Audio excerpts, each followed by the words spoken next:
Chapter 14. Wang Yan walked out of the King of Song's residence with the cold wind blowing on his face. However, his heart was not at ease at all. Wang Chang's words reverberated in his mind. Wang Yan couldn't help but admit that he had wronged his third son on the matter of Wang Chong. A leopard never changes its spots. Wang Yan had always thought that this unfilial son of his had reverted back to his old ways, causing trouble everywhere he went. However, if not for Wang Chang's reminder, Wang Yan would not have known that the King of Song was already dissatisfied with his relationship with Yao Guangyi. Wang Yan was a pure soldier, but that did not mean that he was clueless.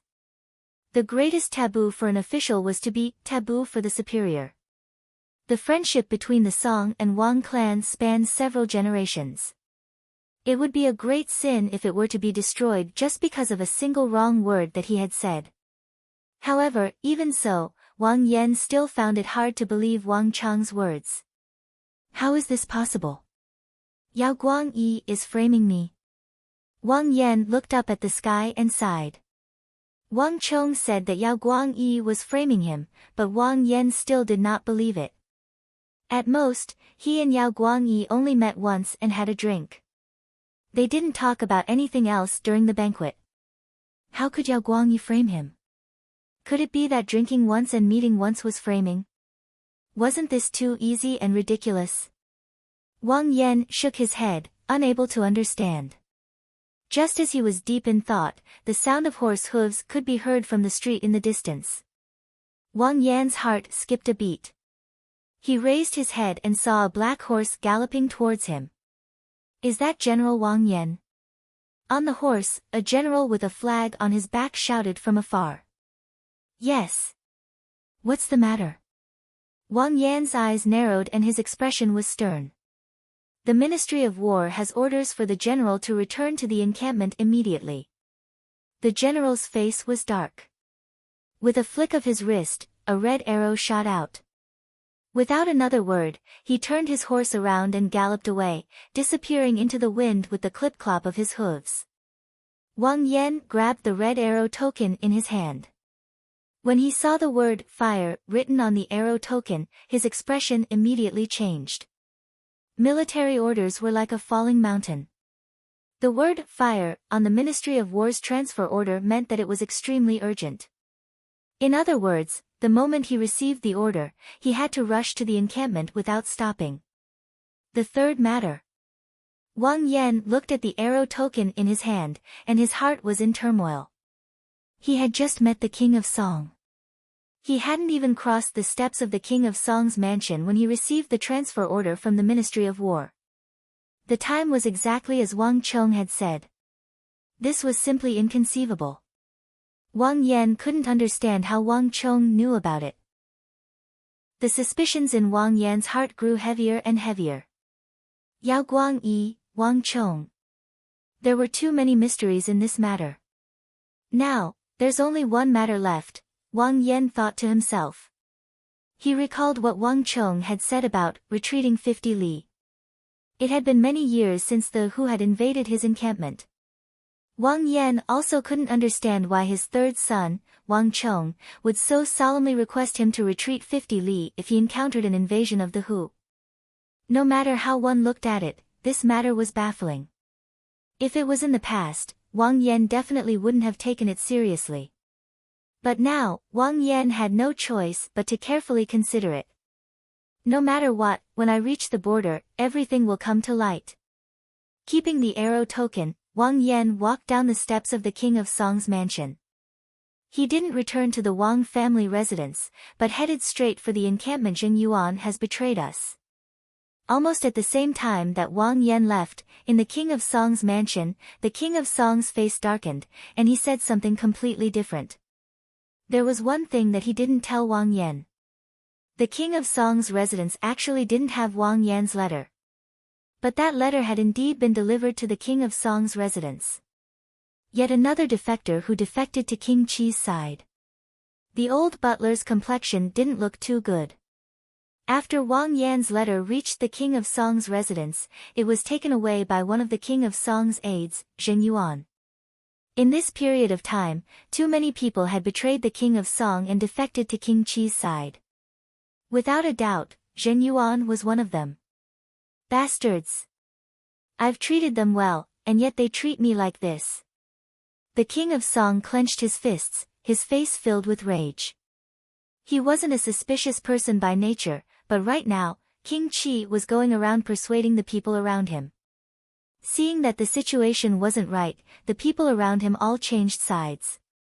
Many of the people that he had trusted a lot in the past had defected to King Qi's side. Given the circumstances, the King of Song couldn't help but feel suspicious. It's a pity for Wang Yan. The Wang clan has always been loyal to me. From the looks of it, I've wronged him on this matter. The King of Song said guiltily. Your Highness, there's no need to blame yourself. Yao Guangyi is King Qi's trusted aide. For Wang Yan to have a secret meeting with him in the vast crane pavilion at this moment, anyone would be suspicious. Your Highness can't be blamed for this. However, it's still too early to say whether the Wang clan is innocent or not. Even though the children of the Wang and Yao clan had a conflict in the tavern, couldn't it be an act of self-mutilation?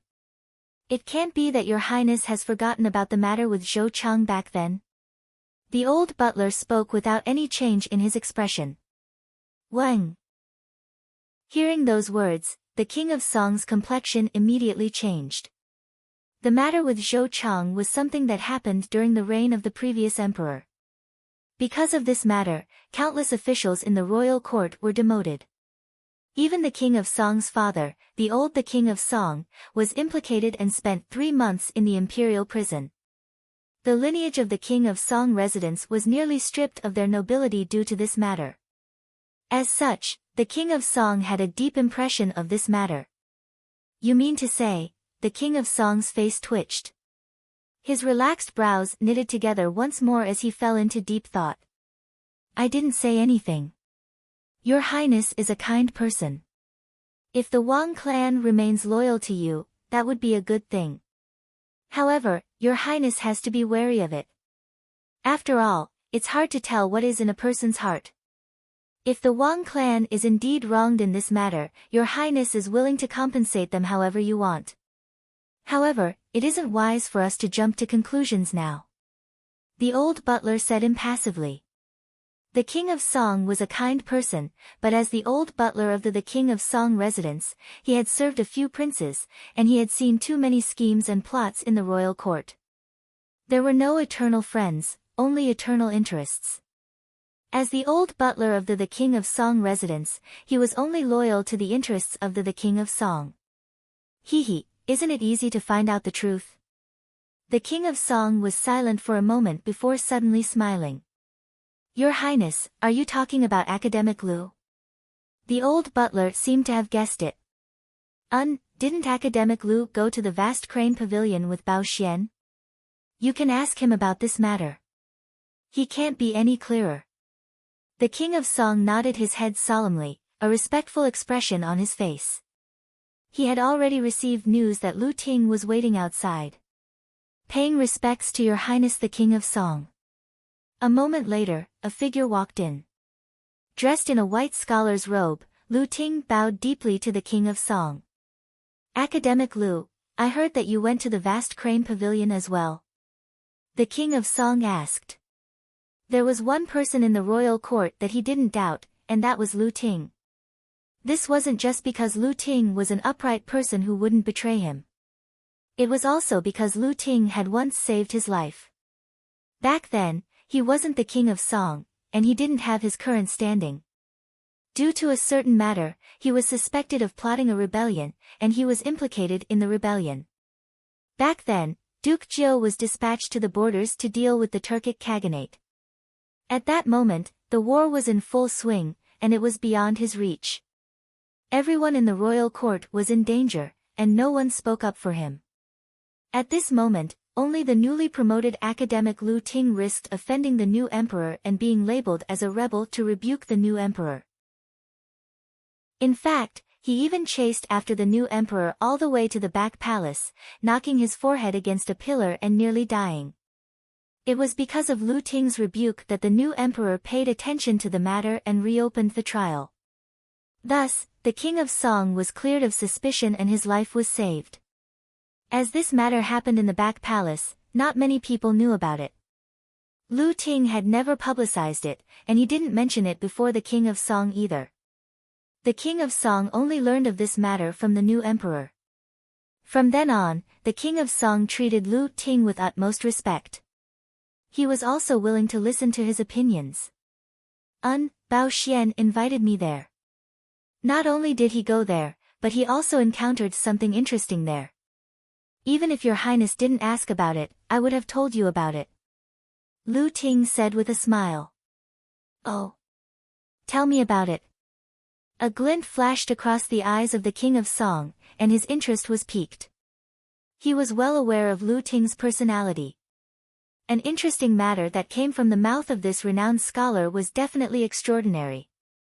Your highness should know about the conflict between the Wang clan's siblings and the Yao clan's Gongzi, Duke Yao, in the vast crane pavilion, right? Lu Ting smiled. I know about it, but I'm not too sure about it. Could the matter that scholar Lu spoke of be related to them? The king of Song asked curiously. His original intention was to ask Lu Ting about the matter between Yao Guangyi and Wang Yan. However, after hearing Lu Ting talk about the conflict between the children of the two families, he forgot about this matter. Lu Ting didn't hide anything. He spoke of the matter that he had heard about the siblings outside the vast crane pavilion. Especially the conversation between Wang Chong and Bao Xian, he spoke of it in great detail. As for the part where the king of Song was concerned about Wang Yan, Lu Ting brushed it aside. Initially, the king of Song only listened to it with interest, treating it as an anecdote. But eventually, he was completely captivated. That means that Bao Xian has already betrayed King Qi. The king of Song's complexion darkened. His original intention was to ask about Wang Yan, but he didn't expect to stumble upon a traitor, Bao Xian. To the king of Song, this was a huge blow. If your highness is vexed over Bao Xian's matter, there's no need for you to be vexed over it. Bao Xian isn't the first to betray your highness, and he definitely won't be the last. There's no need for your highness to be vexed over such matters. Lu Ting smiled faintly. He wasn't as vexed as the king of Song. When the tree falls, the monkeys scatter. Those who want to leave won't be able to stay. Those who stay won't be able to leave. If those who have sided with King Qi were to remain here, they would only be a scourge. It would be better for them to leave. Just like what the Wang clan's third young master, Wang Chong, said, the one who laughs in the end is the one who laughs best. The competition isn't over yet, so why should the king of Song be discouraged? This is also what I wanted to say to your highness, the king of Song. Your highness has so many subordinates by your side, but in my opinion, in terms of insight and knowledge, they are inferior to that 15-year-old Wang Chong. Hearing Lu Ting's words, the king of Song couldn't help but smile. Even the tense old butler's expression eased up a little. He had a favorable impression of the young man whom he hadn't interacted with much before. The one who laughs in the end is the one who laughs best. Well said. Well said. Academic Lu is right. Not only are Bao Xian and the others inferior to that Wang clan's third son, even I am far inferior. Wang Yan has a good son. The king of Song smiled. He suddenly had a favorable impression of this 15-year-old young man whom he had never met before, but whose words were full of witty words. In his current situation, where he was almost deserted by everyone, there was nothing more gratifying than hearing such words of support from a seemingly inexperienced child. At the side, seeing the smile on the king of Song's face, Lu Ting heaved a sigh of relief. He had served the king of Song for many years and knew how difficult the latter's situation was. In his heart, he really hoped that the latter could get past this hurdle. Speaking of that Wang clan's third son, Lord Lu seems to favor him quite a bit.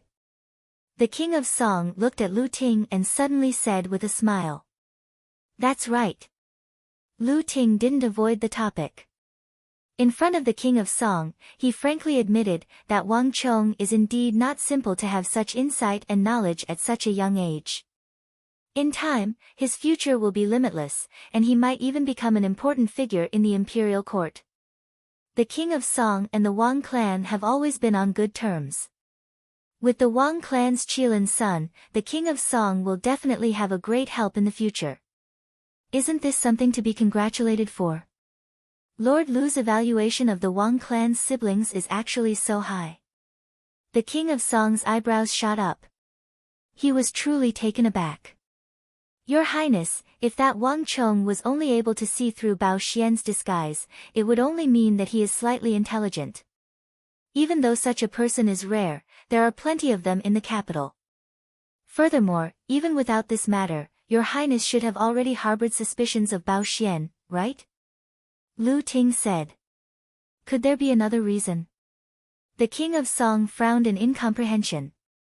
Even though it seems like the Wang clan siblings have disrupted the meeting between Yao Guangyi and Wang Yan because of Ma Zhou's matter. But somehow, I feel that this matter isn't as simple as it seems. Lu Ting hesitated for a long moment before speaking. What? The King of Song was astonished. Even the old butler, whose aura was as deep as the abyss, raised his pale eyebrows and revealed a surprised expression. Even though Lu Ting didn't say it clearly, he knew that if the siblings intentionally went to the vast crane pavilion to wreak havoc, then everything would be different. If that was true, then Lu Ting's evaluation of the siblings wasn't high at all. Not only that, it was low.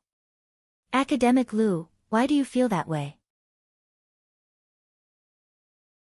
Chapter 15. I can't explain it clearly.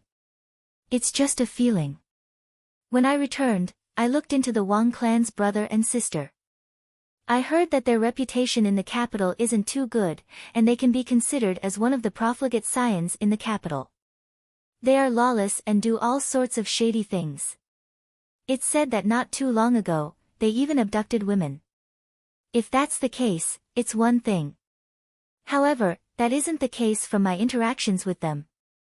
Also, Your Highness is aware of Wang Gengji's personality. He is a pure soldier, and he doesn't know much about politics. Otherwise, he wouldn't have met with Yao Guangyi at this moment. In this matter, I feel that he has been made use of. As for the Wang clan's brother and sister, they seem to understand what Wang Gengji is unable to see through. The incident at the vast crane pavilion seemed to be a provocation to Yao Feng, but I feel that it was directed at their father. Yao Guangyi is known for his scheming. If he were to know that his scheme was seen through by two children, he would probably die in disbelief. Of course, this is only my personal feeling. It's still too early to say the truth. Lu Ting said calmly. The hall was silent. For the first time, a grim expression appeared on the King of Song's face. Even though Lu Ting said that it was his personal guess, the King of Song was too familiar with him. If he didn't have the slightest confidence, he wouldn't have said such words. However, what kind of person was Yao Guangyi? To think that two teenagers would see through this old fox's scheme, how was that possible? The King of Song and the old butler glanced at one another. They could see the deep disbelief in each other's eyes. This was already close to being a monster. Your Highness, it would be fine if that was the case. However, the words that he said, the one who laughs in the end is the one who laughs best, I feel that he was actually saying it to Your Highness. For an outsider to be able to see through matters that even those in the game wouldn't be able to see through, this isn't something that an ordinary intellectual can match up to. Furthermore, he's only 15. Lu Ting sighed. Only then did he reveal the reason why he valued the young man so highly. This child was too young. The King of Song listened and remained silent for a long time. He had to admit that Lu Ting's words had a huge impact on him. The two families of the King of Song were very close, but Duke Zhou's bloodline wasn't the only branch of the Wang family. Moreover, with the identity and status of the King of Song, it was impossible for him to keep paying attention to a few teenagers.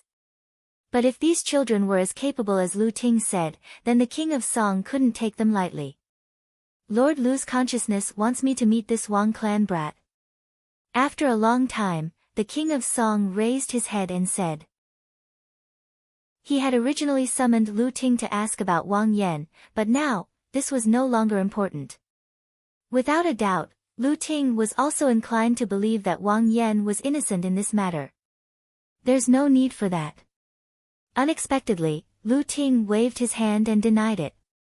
Your Highness, have you forgotten that it will be Duke Zhou's 70th birthday soon? At that time, all the descendants of the Wang clan would go there together. It wouldn't be too late for your Highness to go and meet him at that time. After all of this is just my conjecture, and the truth is still unknown. That's fine. The King of Song smiled and didn't object. It's rare for Lord Lu to think so highly of the third son of the Wang clan. Furthermore, just based on the phrase, the one who laughs last is the best, I have to reward him. Butler Zheng, go pick something from the treasury and send it to Wang Yan's residence. Yes, this old servant understands. The old butler bowed and said respectfully. Wait a moment. The King of Song seemed to have thought of something and hesitated for a moment. It's getting late. Let's send it over tomorrow. Lu Ting saw the sinister look in the King of Song's eyes and sighed. He knew that the King of Song still didn't completely trust Wang Yan. But this time, Lu Ting didn't say anything. As the saying goes, a long journey reveals a horse's stamina, and time reveals a person's life. Whether or not Wang Yan had betrayed the Wang clan, whether or not the Wang clan had colluded with King Qi, and what had happened on the Crane Pavilion, all of this would come to light with the passing of time. As for Bao Xian and Zheng Yuan, I treated them well, but they plotted against me at this time and betrayed me to side with King Qi. Such ungrateful people, if I don't punish them, I won't be able to vent my anger. I can't deal with King Qi, but can't I deal with Bao Xian and Zheng Yuan? Aren't Lingnan and Ma Bei lacking a few scholars? Let him spend the rest of his life there. The King of Song's eyes turned sinister as he spoke. The struggle in the imperial court was fraught with danger, treading on thin ice and deciding life and death with a single word. These were not just empty words. Although the King of Song was currently deserted, he wasn't at the point where he was a tiger that had fallen from grace. If a tiger didn't show its might, it would be treated as a sick cat. In the past, he was too benevolent, which was why he was betrayed by so many people. But now, the King of Song didn't want to put up with it anymore. Swish, swish, swish. Picking up his brush, the King of Song hurriedly wrote a memorial to the throne. No one knew that the future of Bao Xian and Zheng Yuan had been decided in just a few strokes. But this time, whether it was the old butler or Lu Ting, no one said anything. Even King Qi wouldn't be able to do anything, let alone fight with the King of Song for the sake of Bao Xian and Zheng Yuan. This was the bloody politics of the imperial court. The carriage rumbled. Wang Chong didn't know what had happened in the King of Song's residence and didn't care about it. Sitting in the carriage on his way back, Wang Chong's mind was in turmoil as he began to think about other things. He had done what he needed to do for his father. Not long after, when Yao Guangyi led his troops and appeared in his father's territory, the truth would be revealed. Next, it was time for him to carry out the second step of his plan. A just cause enjoys abundant support while an unjust cause finds little support. The incident at the vast Crane Pavilion had clearly illustrated this point. His little sister was born with incredible strength, but when she met with Yao Feng and a bunch of thugs from the Yao residence, she couldn't help but be flustered. His previous life's experience had also illustrated this point. If not for his lack of troops, he wouldn't have ended up in such a state. If he wanted to fulfill his wish and change the fate of the Wang clan and the Tang dynasty, he had to be like Yao Feng and gather his own forces. Only with great strength and many followers would he be able to change this perilous empire. But to achieve all of this, he had to possess immense wealth, wealth that could rival a country. Money makes the world go round. The more talented a person was, the more rebellious he would be. Without sufficient benefits, who would be willing to serve another? Needless to say, he was only a 15-year-old child. Just that, where could he find such immense wealth? Seated in the carriage, Wang Chong frowned deeply. The Wang clan wasn't a wealthy clan and they didn't have any assets that could allow them to make a fortune. In this aspect, he couldn't rely on his clan at all. Wang Chong could only think of a way himself. There must be a way, there must be a way. Tapping his finger lightly, Wang Chong's mind was in turmoil as he carefully went through the events of his previous life. Without any means to make a fortune, he could only think of ways to earn money. It was fortunate that Wang Chong had the memories of his previous life and he had an advantage in this aspect. I got it. Suddenly, Wang Chong's eyes lit up as he recalled something. Woozy steel. Right, woozy steel. His originally gloomy mood was swept away and Wang Chong's mood suddenly became relaxed. Wood steel is a type of precious patterned steel. When a saber or sword is forged, the patterns on its surface will flow naturally, creating a beautiful sight to behold. At the same time, wood steel is the best material for forging weapons, second to none. In the parallel universe that Wang Chong came from, woozy steel had another name, Persian knife or Damascus scimitar. Weapons forged from this material were ranked first among the 3 most famous swords in the world since ancient times. More importantly, the reserve of woozy steel was very limited. Once it was dug out, it would be gone forever. In the future, a real Damascus scimitar could be sold for millions, even tens of millions of US dollars. And it was priceless. In this world, the same was true for woozy steel. The reason why Wang Chong remembered this kind of steel was not because of its preciousness, but because of its sharpness. Weapons forged from woozy steel were extremely sharp. They could easily tear and break those extremely precious famous swords and sabers. In terms of sharpness, weapons forged from woozy steel were the sharpest, second to none. In the parallel universe that Wang Chong came from, scientists had conducted experiments and found that the blades of woozy steel weapons had countless nano-level sawteeth of various sizes that were hard to see with the naked eye. These numerous tiny sawteeth together formed the legend of the unparalleled sharpness of woozy steel. Cavalry equipped with woozy steel weapons could easily cut their opponents into pieces together with their armor. The death was extremely tragic. The tiny sawteeth on the blades of woozy steel could easily tear open the opponent's wounds and cause massive bleeding. A large amount of blood would be lost in a short period of time, and the bleeding could not be effectively stopped. Many of the minor injuries had turned into serious injuries because of this. With all these reasons added together, an army equipped with woozy steel weapons would possess terrifying destructive power that would cause people to pale at the mere mention of it. And their opponents would usually suffer heavy casualties. However, even though woozy steel was so rare, Wang Chong knew that this was the time when it was the least valuable. If there were no accidents, this was the time when the first batch of woozy steel would be excavated from the only source in this world, the Hyderabad mountains. This first batch of woozy steel ore from Hyderabad was being transported by Sindhi monks to various parts of the world. The Abbasid Caliphate, the Western regions, the Tang dynasty, the Turkic Khaganate, the Silla Empire, Sindhu is also known as India, or India. However, when it was first introduced to China, it was called Sindhu. It was named by Emperor Wu of the Western Han dynasty. It would take another year before the reputation of these rare woozy steel ore would start to show, and another 10 years before it would truly become famous in the world. And it would take another 20 years for the perfect Hyderabad method to forge woozy steel to appear. And finally, in less than 30 years, the last piece of ore in the Hyderabad mountains would be excavated. That was the last piece of woozy steel ore in Hyderabad, and the last piece in the world. This was the current situation of woozy steel.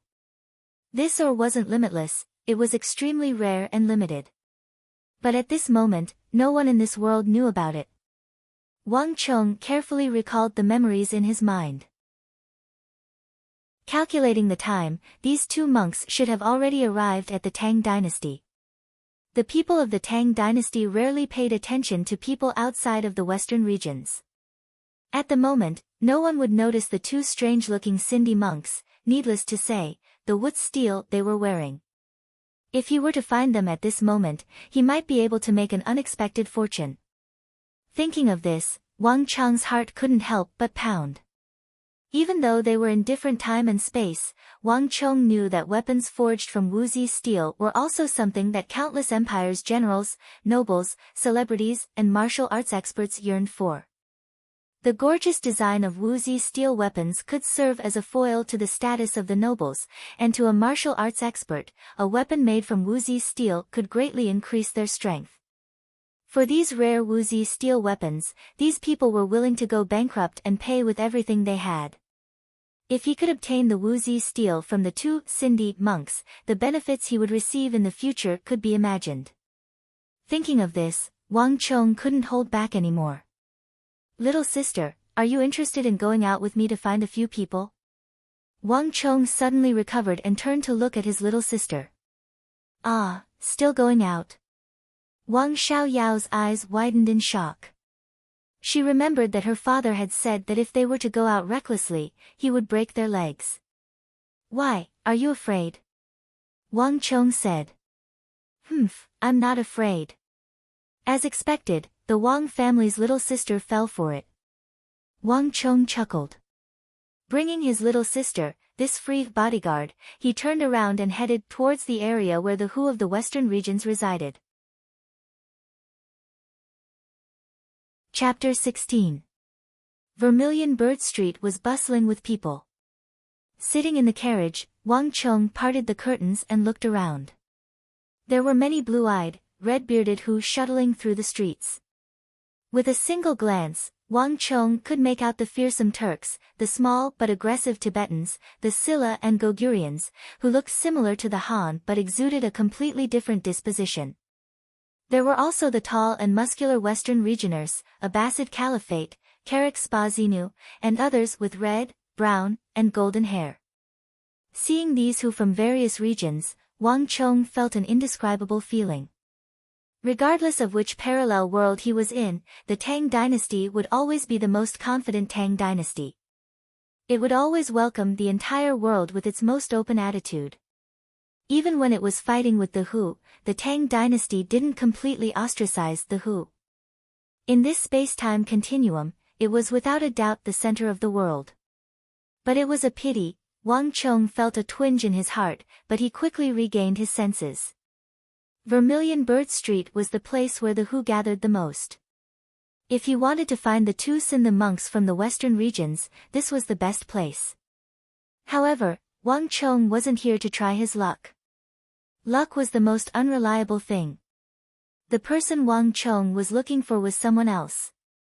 In the entire Vermilion Bird Street, including the entire eastern region of the capital, there was no one who had a better understanding of the Hu than that person. In his previous life, due to his arrogance, the Tang dynasty missed out on the precious Wuxi steel. As a result, there was barely any Wuxi steel left in the Tang dynasty. Initially, this could have greatly strengthened the Tang dynasty. Wang Cheng was here to correct this mistake. Learn from the barbarians in order to subdue the barbarians, this was the saying of a person named Wei Yuan in the world he came from. Humans were divided into barbarians, but technology wasn't. This was even more so for Wuxi steel. As long as he could change the tragedy of his previous life, Wang Cheng didn't care where he came from. Go! The carriage made a turn, carrying Wang Cheng and his sister into an inconspicuous alley. "Oh, isn't this young Master Cheng?" As soon as Wang Cheng walked in with his little sister, a smiling fat face immediately looked up from behind the counter. The chubby man grinned at Wang Cheng, revealing a golden incisor that was very eye-catching. This was a pawn shop. Although it looked deserted and the fat man was the only one inside, it was a pawn shop. However, Wang Cheng knew that the guy in front of him was filthy rich. If you don't open for business for 3 years, once you do, you'll eat for 3 years. He specialized in the pawning business of the Hu in the capital and the hedonistic scions. If anyone was short of silver or soft goods, they would come here to pawn them. This was especially so for the Hu. As guests in a foreign land, they would always be strapped for cash, and it was inevitable that they would come here to pawn their goods. Due to this reason, the chubby man was extremely well informed about the Hu in the capital, and he was given the nickname of Big Golden Tooth. Wang Chong had been idling around in the capital, befriending shady characters like Ma Zhou. However, it wasn't completely without benefits. Big Golden Tooth was one of the useful friends that Wang Chong befriended. Even though he felt the pinch, Wang Chong gritted his teeth. Pa! He placed an ingot of silver on the table. Big Golden Tooth never did things for free. In order for him to speak, he had to cut some flesh every time. I'm here to buy some news. A few Buddhist monks from Sindhu have arrived in the capital. They are bald and wearing a large kasaya. They are easy to recognize. I want to know where they are. Wang Chong said. He, young Master Chong is indeed forthright. As expected of the descendant of Duke Jiu. Sindhi monks? Why is young Master Chong looking for them? These fellows speak strangely, and they often persuade others to believe in their religion. Young Master Chong should avoid greeting them. Furthermore, even if young Master Chong is looking for them, it is already too late. These fellows have already returned to Sindhu a few days ago. Big Golden Tooth smiled happily. As he caressed the silver ingot, he lowered his head and spoke to Wang Chong. What? Upon hearing those words, Wang Chong's heart skipped a beat and he widened his eyes. They've returned. Even though Wang Chong had expected that the two monks would have arrived at the Tang dynasty, he didn't expect that the two Buddhist monks would have already returned. Indeed, they took the carriage of the Zhaowu from the white agate jewelry shop to the west of the city. If young Master Chong has any business with them, you can head west along the main road. You might be able to catch up to them. Big Golden Tooth said. Wang Chong shook his head. After leaving the capital, heading west would be the vast mountains and deserts. A journey of 3 days was more than sufficient for them to walk out of the Jade Gate Pass. The world was so vast, where could he find a carriage that could carry 2 Buddhist monks? Big Golden Tooth's words were just to console him. Thank you. Walking out of the pawn shop, Wang Chong felt an indescribable sense of disappointment. In the end, this Wu Zi steel was still fated to be with him. Let's go. Let's return home. The 2 siblings boarded the carriage and left the pawn shop. By the time they returned to the Wang family residence, the sky had already turned completely dark. The entire residence was brightly lit, but it only made it more silent. Hold it right there. When Wang Chong and his sister tiptoed through the door and were about to return to their respective rooms, a cold bellow suddenly sounded from above.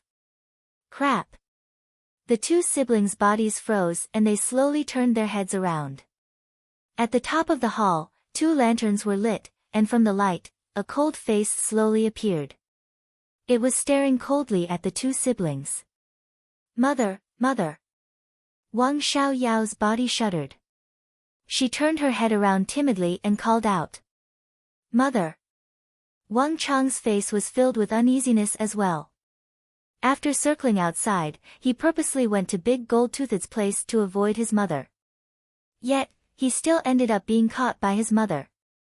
Looking at his mother's frosty expression, it was hard to tell how long she had waited for him. Clearly, the matter at the vast crane pavilion had been exposed. You 2 bastards, let me ask you, where did you go today? Madame Wang's cold expression was daunting. The 2 siblings felt their scalps going numb. In the Wang family, even though Father Wang was strict, he spent most of his time outside and didn't have the time to discipline them. The one who was truly in charge of the 2 siblings was their mother, Zhao Shuhua. Other families had a loving mother and strict father, but the Wang family had a strict mother and loving father. Compared to their mother, their father was much more loving. We went to the vast crane pavilion. Wang Chong's heart trembled.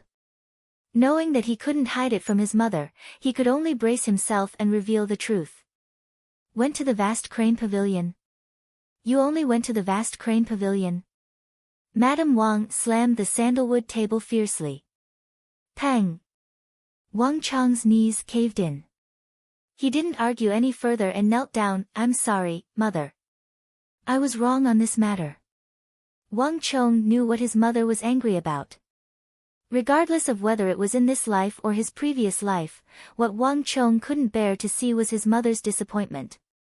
Even though she looked strict on the surface, after his previous life, Wang Chong knew that she was as weak as anyone else in her heart. She loved this family deeply as well. Because she had lost something, she cherished it. In his previous life, when his mother's frail body slowly collapsed before him, Wang Chong felt a sharp pain in his heart. As such, when Wang Chong was reincarnated in this life, he swore to himself that no matter what reason he had, he would never anger his mother and make her grieve and cry for him. Wrong? Are you only wrong? Madame Wang trembled in anger. It's one thing for you to mess around, but to bring your little sister to the vast crane pavilion as well. Do you know that the Yao clan's old master Yao has already reported our family to His Majesty and your grandfather? This matter has already caused a huge uproar in the capital. After the morning court session ended, your big uncle didn't even return home. Instead, he paid us a visit in anger and questioned us on what we were up to and whether we were intending to cause the death of the entire Wang clan. What? Wang Chang's body trembled. He lifted his head abruptly in shock. In his previous life, he wasn't involved in this matter at all. Thus, he didn't expect that the Yao clan's old master Yao would report him and his little sister to His Majesty. In fact, even his big uncle had come to question them. How could this be? Wang Chong muttered to himself as waves of shock surged in his heart. He thought that Yao Guangyi wanted to frame his father and drive a wedge between his father and the King of Song. Logically speaking, he wouldn't blow this matter up, at least not to the point where the current emperor would know about it. However, Wang Chong realized that he had underestimated a person, and that person was the Yao clan's old master Yao. If Yao Guangyi was said to be a sly old fox, then this old fox was groomed by the Yao clan's old master Yao. Compared to old master Yao, his ability to turn clouds and rain with one turn in the imperial court was not even 1/10 of old master Yao's. Wang Chong remembered clearly that in his previous life, old master Yao had a nephew who bribed an official in the royal court. In the end, this official with the surname Wei went to the holy emperor and reported his nephew. Originally, in the royal court, if such a thing happened to an official, his political career would basically come to an end. However, in the end, old master Yao's methods were heaven-defying. In the end, not only did nothing happen to him, the official who reported him was even demoted. As for that nephew, he was naturally acquitted and the matter was left unsettled. This matter left a deep impression on Wang Chong. Be it in his previous life or this life, he had heard his father, eldest brother and second brother mention it many times. Thus, even though he had never met this old master Yao before, Wang Chong had a huge taboo towards this old master Yao. The way he did things was unfathomable and couldn't be judged based on common sense. Wang Chong knew that in this matter, he had only paid attention to Yao Guangyi and neglected the hidden old master Yao of the Yao family. Old master Yao and his grandfather had never been on good terms. The two of them were political rivals and this relationship had been going on since the previous dynasty. Furthermore, Yao Feng was doted on by old master Yao. In his previous life, old master Yao even went to the holy emperor to seek an official position for his grandson. It wasn't surprising that he would do such a thing. Thinking about it, it wasn't surprising that old master Yao would bring this matter to the holy emperor in order to deal a blow to his grandfather. What surprised Wang Chong the most was Big Uncle. Big Uncle and his father didn't have a good relationship. Different from his father, Big Uncle wasn't a military general. Instead, he held an official position in the royal court. His status was high and his authority was immense. His grandfather's old friends and disciples, as well as his influence in the royal court, were all inherited by Big Uncle. Thus, he looked down on his father, Wang Yan, as well as his siblings, who were of a lower status than him. Wang Chang's other uncles and aunts were meek and submissive. However, Wang Chang's father, Wang Yan, was a soldier and had an upright character. Thus, there were many times when he would go against his father and get into conflict with him. Thus, the relationship between Big Uncle and his father was the worst. Wang Chong had never liked him in his previous life. He just didn't expect that because of the matter between him and his little sister, Wang Chong would pay a visit personally. You still don't know? Madame Wang's hearing was much sharper than Wang Chong imagined. Hearing his muttering, she was even more furious. It's not like you don't know about the relationship between your uncle and your father. He has never liked your father. Your grandfather's 70th birthday is coming up soon. Do you want your father to lose his reputation and face in front of so many uncles, and your grandfather's students and old friends? At the end, Madame Wang felt bitter and her eyes reddened. Tears were about to fall from her eyes. Yesterday, she thought that her child had finally grown up. She didn't expect him to barge into the vast crane pavilion today and beat up the Yao clan Gongzi along with his little sister. This matter involved both the Yao and Wang clan, and this wasn't a small matter. Furthermore, the old master behind the Yao clan had even reported his father-in-law to the Holy Emperor. Chapter 17. The greater Madame Wang's expectations for Wang Chong, the greater the disappointment she felt at this moment. This wasn't just directed at Wang Chong, it was also directed at herself. If she hadn't been overly lenient toward Wang Chong, things wouldn't have developed to such an extent. Mother, I'm sorry. I know my mistake. Wang Chong knelt on the floor and lowered his head, blaming himself. Even though he did this for his father and the Wang clan, and Wang Chong didn't think that he was wrong, his mother was completely unaware of this matter. Wang Chong had no way to explain everything to her. Everything would have to wait for half a month later. Only when his father discovered Yao Guangyi's scheme would his mother understand his painstaking efforts. Mother, little brother isn't in the wrong on this matter. Suddenly, a stubborn voice sounded from the side. It was as clear as a silver bell. Hearing her little brother constantly admitting his mistakes despite being wronged, Wang Xiaoyao couldn't take it anymore and stood up. Even though she was afraid of her mother, Wang Xiaoyao couldn't bear to see her little brother being wronged. This matter isn't little brother's fault, why do you have to say that little brother is in the wrong? Wang Xiaoyao stared at her mother stubbornly and said indignantly. What did you say? Madame Wang was taken aback. She widened her eyes and trembled in anger. You still dare to talk back? Little sister, stop it. Wang Chong was also taken aback.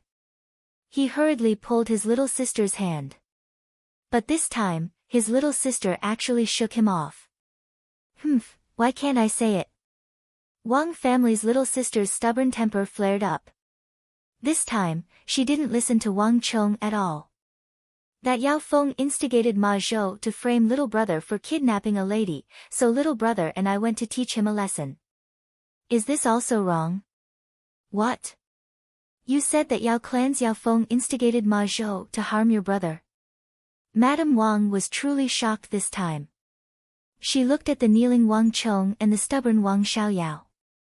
Clearly, she wasn't aware of this matter. Of course.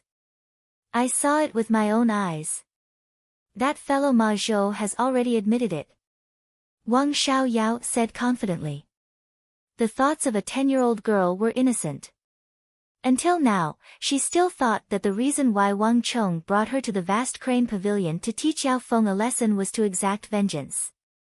Repaying kindness with kindness and enmity with enmity. In this matter, he completely supported his little brother. Madame Wang was originally furious, but at this moment, her anger suddenly subsided. She looked at the two siblings in a daze, unable to say a word. Initially, Madame Wang didn't believe that Wang Chong would kidnap a lady. Her son might be stubborn, disobedient, or loafing around, but Madame Wang believed that no matter how bad he was, it was impossible for him to be so bad that he would do such a thing. The reason why he was teaching him a lesson was because regardless of whether Wang Chong had done it or not, his reputation as a rapist had already spread, and even the Wang family's reputation had been affected. The people outside wouldn't care about the truth. They would only know that this matter was done by Wang Chong, and the Wang family was the descendant of the Wang family. Really? Madame Wang asked. However, she wasn't looking at Wang Xiaoyao, but at the kneeling Wang Chong. Wang Chong hesitated for a moment before nodding his head. Even though he didn't come to the vast crane pavilion for vengeance, his little sister's words weren't wrong. Sigh. Madame Wang sighed deeply. Suddenly, she was at a loss for words. Wang Chong and his sister had caused such a huge trouble, implicating the Yao and Wang family, and even reaching the ears of the emperor. Logically speaking, they should be taught a lesson. However, Yao Feng made use of Ma Zhou to plot against Wang Chong, causing Wang Chong's reputation in the capital to fall to the ground. Infuriated, Wang Chong brought his little sister to the vast crane pavilion to teach him a lesson. This was understandable. Even though Madame Wang didn't like Wang Chong and his sister causing trouble everywhere, her husband was, after all, a general who guarded the borders. Madame Wang didn't wish for her child to be a coward who was afraid of everything. From this aspect, Madame Wang didn't think that there was anything wrong with the actions of Wang Chong and his sister. Stand up. Madame Wang sighed. I will explain this matter to your big uncle personally. As long as this matter isn't your fault, even if the emperor were to ask about it, we will be able to answer to him. Thank you, mother. Wang Chong stood up and heaved a long sigh of relief. Turning to look at his little sister, Wang Chong couldn't help but feel grateful. At this moment, Wang Chong couldn't help but feel glad that he brought his little sister along for this operation. Otherwise, this matter would be difficult to resolve. Hee, not bad, right? Seeing that her brother was looking at her, the Wang family's little sister lifted her proud little face without any humility. Wang Chong grinned and secretly gave her a thumbs up to satisfy his little sister's arrogance. She was his little sister after all, he didn't dote on her for nothing. However, even though this matter is Yao Feng's fault, the two of you are too much. At this moment, the voice of their mother, Zhao Shuhua, echoed in their ears. Hearing their mother's voice, the faces of the siblings immediately collapsed. Especially you. As a girl, how can you fight with others like a boy? How unsightly is that? Madame Wang's gaze turned to look at Wang Xiaoyao, who had talked back to her, and reprimanded her once more. Yes, Yao knows her mistake. The Wang family's little sister's face darkened. With a, I knew it would turn out like this expression, she lowered her head and kicked the ground out of boredom. Her mother's words went in one ear and out the other. If such a thing happens again, tell your brother that you won't go. If he dares to say anything else, tell me and I will break his legs. Madame Wang didn't let go of this opportunity to discipline her and continued to nag. The Wang family's little sister's round eyes started to wander around. Clearly, she was distracted and wanted to slip away. Upon seeing this scene, Wang Chong chuckled in his heart. He already knew what she was up to. Mother, I'm hungry. Why don't we go and eat first? The Wang family's little sister suddenly pressed her stomach with a pitiful and aggrieved look. As she spoke, a rumbling sound came from her stomach. Madame Wang's heart softened, but her face soon turned stern. We can talk about eating later. In the future, you're not allowed to fight with others. Look, who's that? The Wang family's little sister suddenly lifted her head and widened her eyes in astonishment. Making use of the moment when her mother turned her head back in astonishment, Wang Xiaoyao pulled her brother and ran. Brother, run. Wang Chong chuckled. Flinging his arm away, as though he had practiced this countless times, he ran with his little sister. Behind them, Madame Wang's furious voice sounded, Wang Xiaoyao. If you dare to run, I will lock you up for 3 days. For the time being, Wang Chong managed to escape the calamity of the vast crane pavilion. Early in the morning, he received news of the two Sindhi Buddhist Wang Chong. As expected, Wang Xiaoyao was locked up for 3 days. By the time Wang Chong went to look for her, she was already nowhere to be seen. Even though Father Wang said that he would return at night to deal with them, there was no news of him until late at night. Most likely, his father should have been transferred back to the borders by now. Everything was the same as in his previous life. Wang Chong lay on the bed with his hands crossed behind his head. However, he couldn't fall asleep no matter how hard he tried. The events of the day surfaced in his mind once more. The two Sindhi Buddhist Wang Chong had returned so early. This was something that Wang Chong didn't expect. That shouldn't be the case.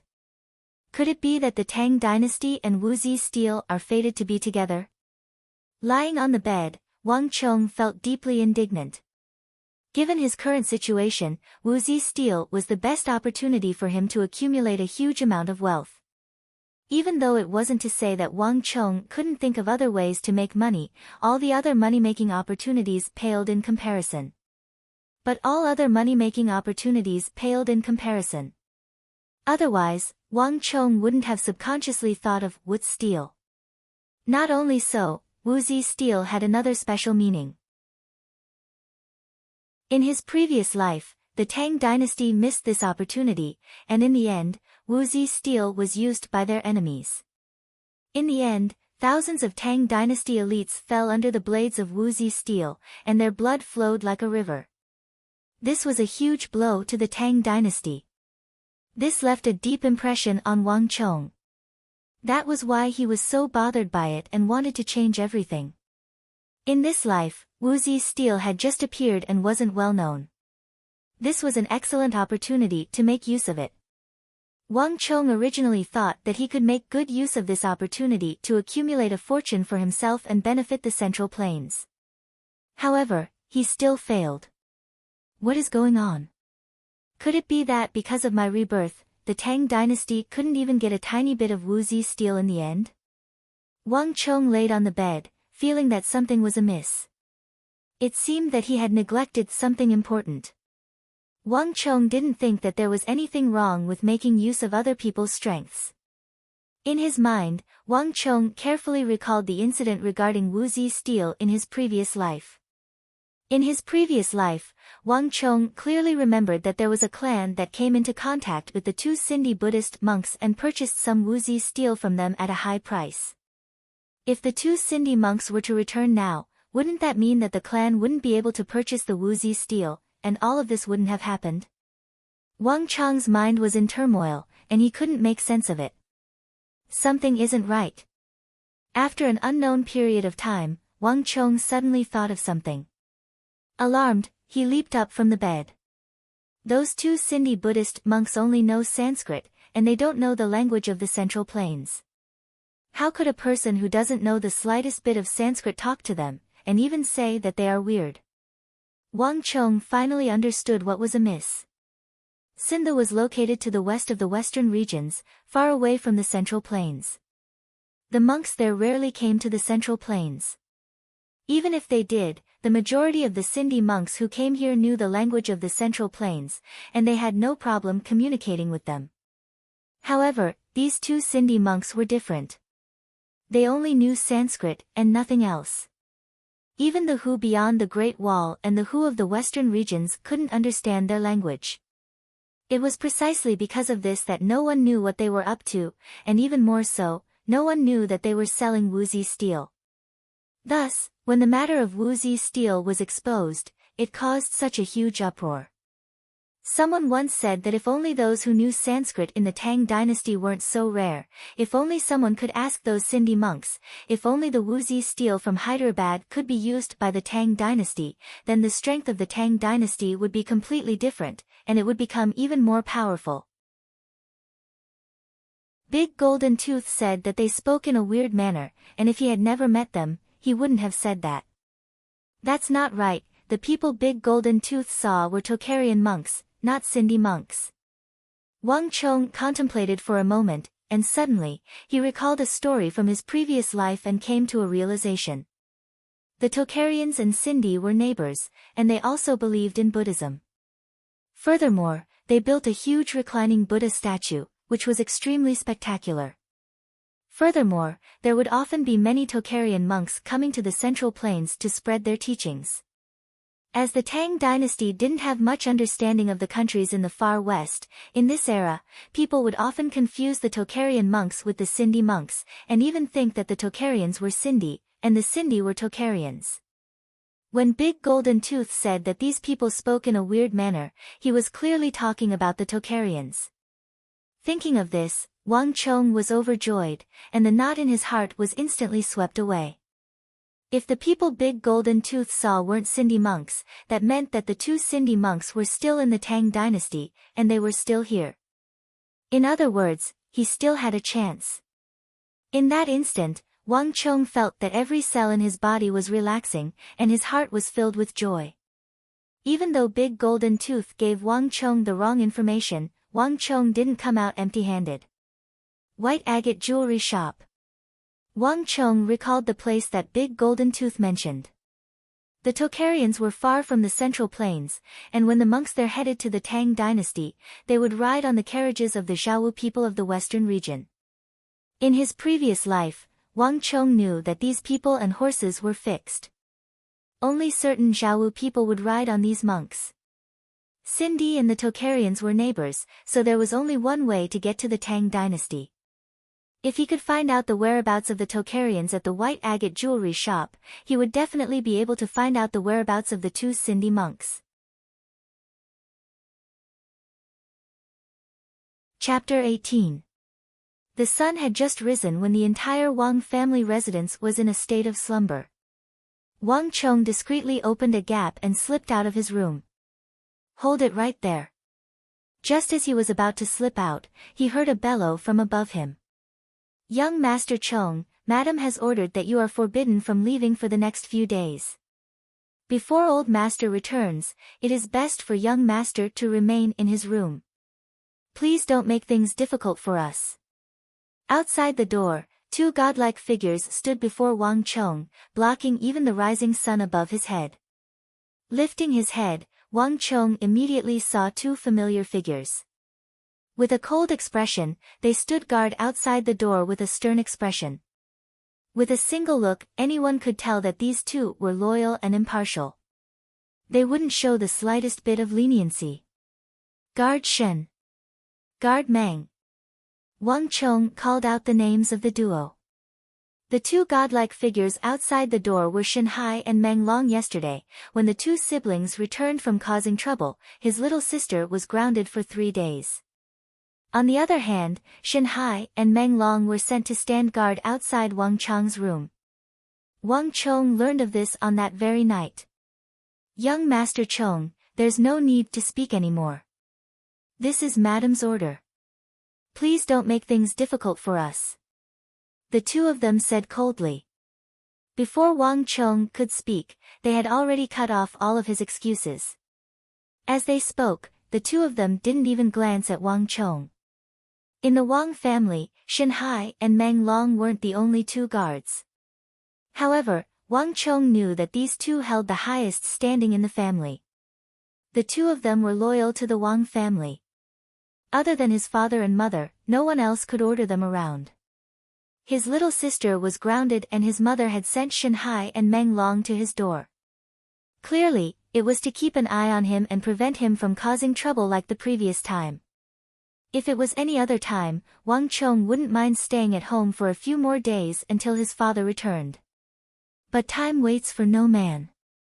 Calculating the time, the two Sindhi monks would only be able to stay for another 15 days at most before returning.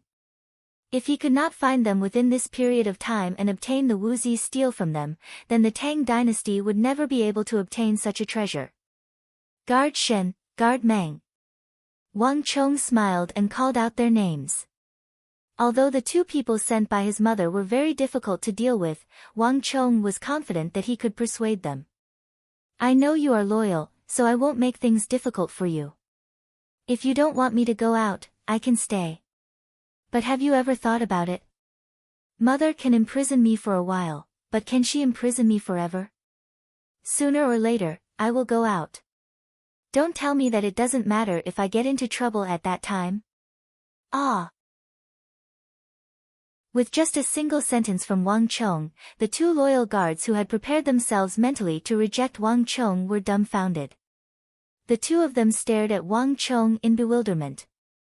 Their mouths opened a few times, but they were unable to say a single word. Madame had said that young Master Chong must not be allowed to leave the house. Instinctively, the two of them thought that it would suffice as long as they followed her instructions. But at this moment, upon hearing Wang Chong's words, the two of them felt that something was amiss. Indeed, if young Master Chong were to get into trouble after the old master returns, would it really be unrelated to them? Wouldn't that be shirking responsibility in order to distance himself from them? It was one thing if it was anyone else, but Shen Hai and Meng Long were loyal to the Wang family. It was precisely because of this that they felt uneasy after hearing Wang Chong's words. The more they thought about it, the more they felt that Wang Chong's words might be true. In an instant, they couldn't help but feel anxious. I'm ashamed. Seeing the faces of the two reddening, Wang Chong apologized in his heart. The two of them were the most loyal guards of the Wang family. Wang Chong didn't wish for this to happen, but in order to obtain the Wuzi steel, as well as this opportunity for the Tang dynasty, he had no choice but to do so. Guards, there's no need to worry. I'm just saying it casually. I'm a descendant of the Wang family, and the Wang family is my home. Why would I harm him? Wang Chong's tone softened and he changed his words to dispel the doubts of the two. Shen Hai and Meng Long heaved a long sigh of relief. Even the two of them didn't realize that with just a few words from Wang Chong, their mentality had changed drastically. At the very beginning, the two of them were absolutely ignorant and stone-faced. But now, they had unknowingly started to follow Wang Chong's train of thought. Indeed, young Master Chong is a descendant of the Wang family, so how could he harm the Wang family? Even though the two of them didn't say anything, they were nodding their heads in agreement. I know that mother must have sent you two here because I got into trouble outside. But I believe that you two should know that I wasn't the one at fault for last night's incident. That Yao Feng harbored malicious intentions and made use of Ma Zhou to harm me. He even said that I was the one who abducted a lady. It's one thing for me to be punished at home, but he even implicated the Wang family in this matter. Do you think that I can tolerate this? Tell me, do you think that the descendants of our Wang family would fear him? Wang Chong said earnestly. Young Master Chong is right. If not for Madame's orders, we would have gone to teach him a lesson as well. That Yao clan has gone too far. I knew that even though young master is mischievous, he wouldn't stoop to such an extent. Shen Hai and Meng Long said indignantly. From the start, the two of them had wronged Wang Chong. They thought that Wang Chong and Ma Zhou had really committed those atrocities together. But it was precisely because of this that they felt even more ashamed now that the truth was out. On one hand, Wang Chong was touched, on the other hand, he was delighted. He knew that he was about to convince the two of them. I'm just a step away. Wang Chong clenched his fists tightly and added in the final piece of news, Guard Shen and Guard Meng, it's my character that if I want to do something, I will definitely do it. Even if I was grounded back then, I would still return after that. I don't know if you two have ever thought of this, but other than keeping an eye on me and preventing me from leaving, there is actually another way. That is to follow me out. Even so, there are some things that I have to do. Why don't you follow me? Wherever I go, you two will follow me. This way, if you realize that my actions are harmful to the Wang family, you can stop me in time. Isn't this much better than blindly stopping me? Shen Hai and Meng Long were taken aback. The two of them stared at one another speechlessly. Initially, the two of them thought that it would suffice as long as they kept an eye on Wang Chong and prevent him from causing trouble. However, the two of them suddenly realized that what Wang Chong said made more sense. Furthermore, the two of them couldn't find any reason to object to it. Just like what Wang Cheng said, it's better to disperse than to block. When Madam and Old Master were angry, they might lock him up for 3 days, 5 days, or even longer, but he would eventually have to come out. When the time comes, he would still cause trouble. If it was any other guard, so be it. In any case, it had nothing to do with them. However, Shenhai and Meng Long were different. The two of them were loyal to the Wang family and they didn't wish for such a situation to occur. Young Master Chong, we won't object to you going out. However, we have already made it clear that wherever you go, we will follow you. Even if you have to go to the toilet, we will follow you. Young Master Chong should know that we are boorish people. If young Master Chong were to cause trouble outside and cause trouble for Old Master and Madam, don't blame us for being merciless. After contemplating for a long moment, the two of them finally came to a decision. Don't worry. My cultivation realm isn't comparable to yours. If such a matter were to really happen, don't you know what to do? Wang Cheng chuckled. Even Shenhai and Meng Long didn't realize that with just a few words from Wang Cheng, their attitude had taken a 180-degree turn. Yet, the two of them didn't think that there was anything wrong with it. If it was before today, the two of them would have never thought that something like this would happen. Wang Cheng knew what the two of them were thinking and he couldn't help but chuckle. In the Tang dynasty, monks were one of the most inconspicuous people. However, Wang Cheng knew that the two of them weren't ordinary monks. Don't be fooled by their blackness. In a few years, who knows how many people in the capital will regret missing out on these two. Ah! Shenhai and Meng Long glanced at one another and their curiosity deepened. Wang Cheng chuckled, not bothering to explain further. On the street, the two Sindhi monks were using their own methods to sell Wuzi steel ores. Wang Cheng realized that they weren't randomly looking for people to sell their Wuzi steel ores to. Instead, they were looking for those who were dressed lavishly and seemed to be wealthy merchants. It's no wonder why they weren't able to sell their ores. Chapter 19. It wouldn't be a problem for the duo to do something like this in the Abbasid Caliphate, Karak Spazinu, or Damascus. That was because as long as it was a profitable business, the Abbasid merchants would do anything. Jewelry, spices, silk, tea leaves, porcelain, ores. As long as they could think of something profitable, they would dabble in it without any reservations. Even human trafficking was a part of the Abbasid Caliphate. However, this was the Tang dynasty, and not everyone was interested in the ore and smelting business. The duo had chosen the wrong target for their actions. Not to mention, how many people in the capital knew Sanskrit? Even if they had chosen the right target for their ramblings, the other party might not be able to understand their intentions. There was no question that their actions were a loss to them, but also a loss to the Great Tang. Perhaps, they didn't harbor much hope for this trip from the very start. Perhaps, they were already prepared to return empty-handed. I have to change everything. A glint flashed across Wang Cheng's eyes as he walked out of the carriage. Shenhai and Meng Long followed closely behind him. Greetings to the two masters. Wang Cheng strode over, stood behind the two, and respectfully bowed.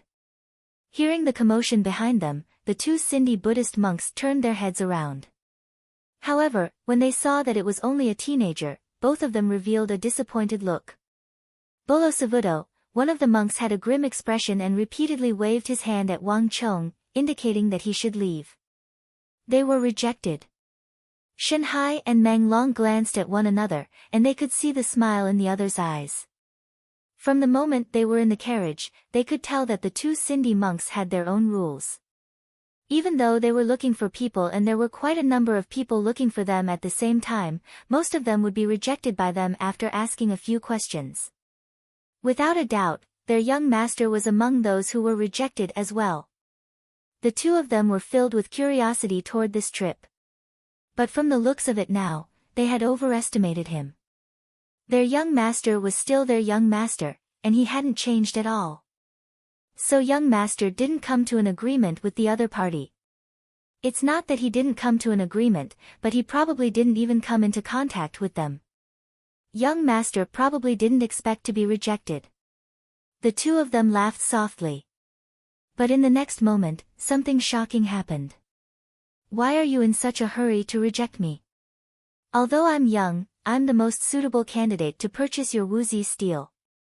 Wang Cheng's tone suddenly changed. With a smile, he spoke in a language that Shen Hai and Meng Long had never heard before. Sanskrit. Shen Hai and Meng Long were stunned. The syllables and rhythm of Wang Cheng's words were exactly the same as the two Buddhists. Their young master actually knew Sanskrit. How was this possible? Disbelief was written all over their faces. They simply could not believe their ears. Not only was his young master's Sanskrit not rusty, but he was also quite fluent. It looked as if he had been learning for decades. But the question was, how did young master learn it? The two of them had stayed in the Wang mansion for more than 10 years, but they had never seen Wang Cheng take on a Sanskrit teacher. No Sanskrit teacher had ever paid a visit to the Wang family residence. Where did her young master learn to speak Sanskrit so fluently? You know Sanskrit? The two Sindhi monks were even more astonished than Shen Hai and Meng Long. This was especially so for the foreign monk who had ignored Wang Cheng and turned his head away. They had been in the Central Plains for a few months now, but this was the first Han they met who could speak Sanskrit in the Tang dynasty. Furthermore, it was an unassuming child who seemed to be in his teens. This made the two of them feel a sense of closeness toward the child before them. Ha, can't a child know Sanskrit? Wang Cheng asked calmly. He learned Sanskrit 30 years later in his previous life. At that time, although there were many people like him who knew Sanskrit, it was not rare. But at this moment, he knew that he was probably one of the few people in the capital who knew how to speak Sanskrit. I won't hide it from you. I am a descendant of Duke Jiao of the Tang dynasty. Based on your words, I am equivalent to the Kshatriya of Sindhu. In the Central Plains, there aren't many people who are interested in woozy steel and are able to afford it. I am definitely one of them. Wang Cheng looked at the two Buddhist monks as he spoke. As he spoke, he took out a token, flashed it, and kept it. Do you see the two people at the back? They are the guards of my residence. Now, you should believe me, right? The two Sindhi Buddhist monks stared at Wang Cheng in astonishment. To think that this child would know of the existence of the Kshatriya of Sindhu despite his young age. But soon, their faces darkened. Woozy steel. I'm afraid that you are mistaken. We aren't selling woozy steel, but Hyderabad ores. Furthermore, the reason why we traveled so far to the Central Plains is to find a customer who is willing to buy our ores. Or perhaps a long-term business partner. Even if you can speak our Sanskrit, we won't agree to your request easily. The two of them said grimly. Ah. Wang Cheng's face was filled with astonishment. This reply was out of his expectations. But what Wang Cheng was more concerned about was another matter, Hyderabad ores.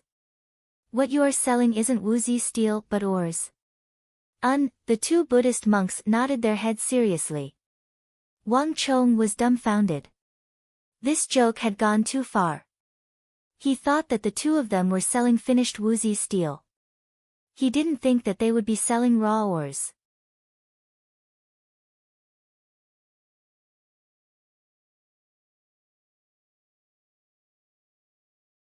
Chapter 20. How much are you selling your Hyderabad ores? Wang Cheng raised his head and asked. We don't just sell the ores.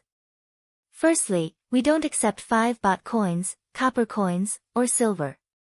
The silver of the Central Plains doesn't circulate in our Sindhu. However, we can accept gold and jewels. The two monks said. Wang Cheng nodded. This was the same as the Hu merchants of the western regions, so he wasn't surprised. In addition, we don't accept individual items. If Gongzi is just looking for novelty and wants to buy a few to play with or buy in small quantities, please forgive us for not accepting it. Gongzi should leave as soon as possible. The two monks said with a stern expression. The two of them had traveled tens of thousands of li to the central plains not to sell a few silver ingots and earn some money, but to find a big customer. This was the mission that they shouldered. Lastly, if we are to come to an agreement, at least half of the money must be paid in rations. This is the most important condition of our transaction. Only if you can do this will we view you as a true business partner. Furthermore, you and your clan will receive the respect and gratitude of all Sindhi. Our Hyderabad will also provide you with an endless supply of goods, the two Sindhi Buddhist monks said with a serious expression. Ah! Wang Chong exclaimed in surprise. He could understand why they didn't accept 5 baht coins, copper coins, and silver, but to demand that at least half of the money be paid in rations, this truly took Wang Chong by surprise. Who in the world would use rations as a substitute for a transaction? Wang Chong initially thought that the two monks were joking, but upon seeing their serious expressions, Wang Chong knew that they were serious. How could this be? Wang Chong's mind was in turmoil. This could be said to be the strangest transaction he had ever heard. However, looking at the gazes of the duo, Wang Chong's heart jolted. Deep in his mind, he recalled some memories from his previous life that he had forgotten. Sindhu was different from the Central Plains. Sindhu had a large population, but it wasn't as prosperous as the Central Plains. Based on Wang Chong's understanding, Sindhu spent most of its time in extreme poverty, war, darkness, and chaos. This also explained why Sindhu, despite possessing such a precious strategic resource like Hyderabad, had never used it for themselves and instead sold it all over the world. They needed food, a lot of it. In truth, if they could, they probably hoped to exchange all of it for rations and bring it back to Sindhu. Thinking of this, Wang Chong's mind gradually became clear. Based on his memories, Sindhu should be in the midst of a riot. These two monks had come from Sindhu, and they bore a heavy responsibility. It was no wonder that they were not interested in small transactions. But, this is not easy. Wang Chong's brow creased as he thought of something. As long as one had money, in theory, one could buy anything in the Tang dynasty. But the problem was that the Tang dynasty implemented grain control. It was very difficult to sell a single grain of rice or even a single grain of millet abroad. Food is the most important thing to the people. In reality, it wasn't just the Tang dynasty. Every dynasty before that had implemented strict grain control. These two Buddhist monks wanted to use half of the grain as a loan.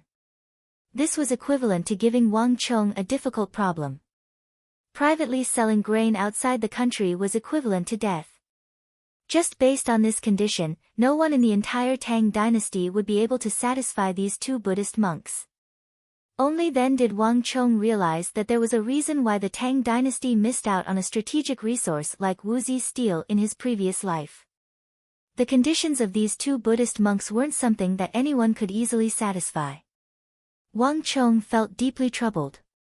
But it was impossible for him to give up on Wuxi steel just like that. Am I just going to let those Arabs benefit from it? Wang Chong inwardly frowned. He knew that in the future, Arabia would become a thorn in the side of the Tang dynasty. If these people and a large amount of Hyderabad ore were to be given to them, it would be like adding wings to a tiger. More importantly, Wang Chong knew that this wasn't his imagination. It was a reality that had already happened in his previous life. If he could obtain a large amount of Hyderabad ore, not only would he be able to benefit from it, he would also be able to weaken the opponents of the Tang dynasty. No, the Arabs don't eat rice. Wang Chong suddenly thought of something. The Arabs didn't eat rice. What they ate was a type of large date palm. Further north, the grasslands of the Turkic Khaganate didn't grow any grain. But the monks of Hyderabad also sold their ores in these two places. Clearly, the grain that the Sindhi people understood was very different from the grain that the people of the Central Plains understood. One must know that Sindhu was currently in a state of famine. As long as it was food, why would they care so much about it? It was clear that if they didn't pay attention to this point, the negotiations might fall apart due to the Tang dynasty's grain control strategy. At this point, Wang Chong suddenly became excited. "Masters, how about apples, plows, and the like?" Wang Chong suddenly asked. The two Buddhist monks were flabbergasted. However, he nodded slowly. They had investigated and found that the rice that the people of the Central Plains ate was very suitable for the Sindhi. If they could transport a large amount of this grain to Sindhu, that would be for the best. But if they couldn't, it would be the same even if they traded it for other food. After all, Sindhu was currently in a state of famine. Then what about bananas, millet, and sorghum? Wang Chong asked excitedly. That's fine too. The two Buddhist monks glanced at each other and nodded. As long as it was food, why would they care so much about it? Ha ha ha, then what about cows, sheep, and camels? Wang Chong laughed heartily as he thought further into the future. Even though the Tang dynasty controlled grain, the cows and sheep on the plains weren't. In the territory of the Turks, there were large tracts of these livestock. If the Buddhist monks wanted a large amount of grain, they could bypass the Tang dynasty's policy and borrow the Turks to satisfy their needs. This was a very good way to change the situation. If there are cows and sheep, that would be even better. The two Buddhist monks said. Compared to apples and plows, which were hard to collect, grain, like cows and sheep, were much more popular. As long as it could resolve the famine in Sindhu, they didn't really care what it was. If Gongzi and the clan behind you are willing to accept this, we can continue our negotiations. The two Buddhist monks looked at Wang Chong with much more interest than before. What about the price? Wang Chong smiled. After coming to an agreement, the atmosphere between the two became much more relaxed. According to the price of your Central Plains, the Hyderabad ore is around 300 gold taels per June. The two said sincerely. 300 gold taels. Looking at the duo, Wang Chong was astonished. Why? You find it expensive? Seeing Wang Chong's expression, the faces of the two Sindhi monks darkened. 300 gold taels is our lowest price. We won't lower it. I thought that we could come to an agreement. If you can't accept this price, we can't work together anymore. It seems like you and your clan aren't our true partners. The attitude of the two Sindhi monks became much colder, a complete 180 degrees change from before. The price of 300 gold taels per June was the most suitable price they came up with after gathering together. The high priest had clearly stated that if the price was lower than this, they wouldn't be able to make a deal. The Hyderabad ore was different from ordinary iron ores, so it couldn't be sold at the price of ordinary iron ores. Before coming to the Central Plains, they had been to many other places and met many people. Among them, there were those who could speak Sanskrit fluently like Wang Chong. Back then, when they heard the price, they had the same reaction as Wang Chong. If they couldn't understand the true price of the Hyderabad ore like them, then it would be impossible for them to continue with the deal. Looks like the Central Plains isn't a suitable place for the Hyderabad ore. The two said coldly before turning around to leave. After spending a few months in the Tang dynasty, they had already determined that this place wasn't suitable for the Hyderabad ore. Based on their plan, they would return to Sindhu in a few days. When they first met Wang Chong, they thought that things would be different. But to think that the outcome would be the same. Wang Chong's reaction only made them even more certain of their initial judgment. The Central Plains was indeed not suitable for the Hyderabad ore. Wait a moment. Masters, you have misunderstood me. Seeing the two Buddhist monks turn around to leave, Wang Chong didn't know whether to laugh or cry. He hurriedly beckoned for them to stop. Indeed.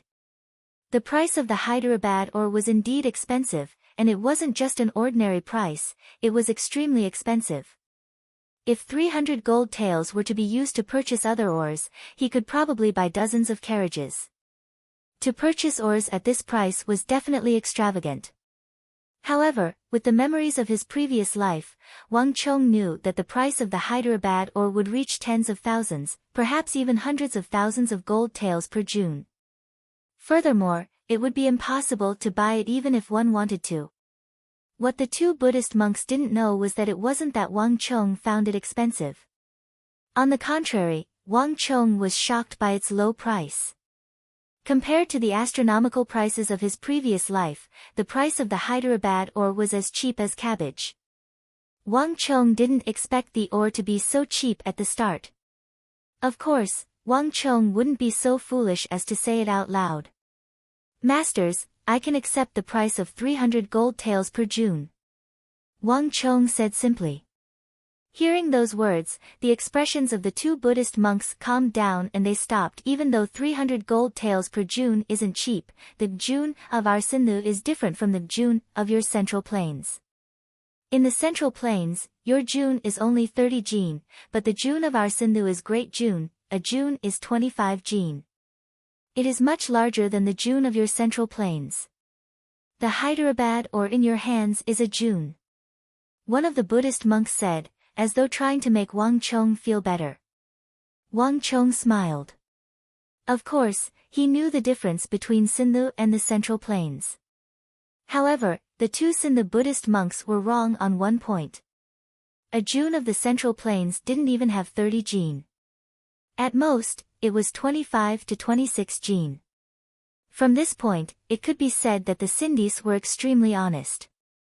Furthermore, 50 jeen of the ore was 300 gold taels. In other words, 1 jeen was only 6 gold taels. Honestly speaking, this was really the price of a cabbage. He had really arrived at the peak of the market for Hyderabad ores. There's no problem with the price. Now, we can talk about business, Wang Chong said. After satisfying the conditions of the Sindhu Buddhist monks, it was time for him to move on. As long as you can accept our conditions, everything else isn't a problem. How many june of ore do you want? The two Buddhist monks said. No. Masters, you have misunderstood. Wang Chong stretched out a finger and shook it with a smile. I have come to talk to you with great sincerity. However, there is one thing you are mistaken about. What I want is not how many june of ores, not 1 june, not 2 june, not 100 june, not 1,000 june. What I want is to purchase the distribution rights of Hyderabad in the Central Plains, and even the entire Eastern world. Wang Chong threw out his conditions. What was the point of a single transaction? What was the point of buying 1 june, 2 june, or even 100 or 1,000 june of Hyderabad ore? Just a single batch of Hyderabad ore wasn't enough to form a powerful fighting force, nor was it able to increase the strength of the Tang dynasty. Wang Chong's ambitions were much greater. Chapter 21. No one knew better than Wang Chong just how intense the competition for the Hyderabad ores would be in the future. Tens of thousands for a june, hundreds of thousands for a june, and even higher prices were the result of intense competition. Not only in the east, even in the west, in the Abbasid Caliphate to the west of Sindhu, and even further away, the competition for the Hyderabad ores had reached an astonishing level. The prices there weren't any cheaper than the Tang dynasty. This was the reason why in his previous life, even though a Wuxi steel weapon was sold for hundreds of thousands of gold taels, the Tang dynasty was still unable to obtain the Hyderabad ores. This was because in the west, the Abbasid Caliphate was even more expensive than the Tang dynasty. There was a limit to the Hyderabad ores. By the time everyone realized this, the price of the Hyderabad ores would skyrocket. But now, this was just the beginning. Even the Sindhi monks only viewed this ore as an excellent material for weapons.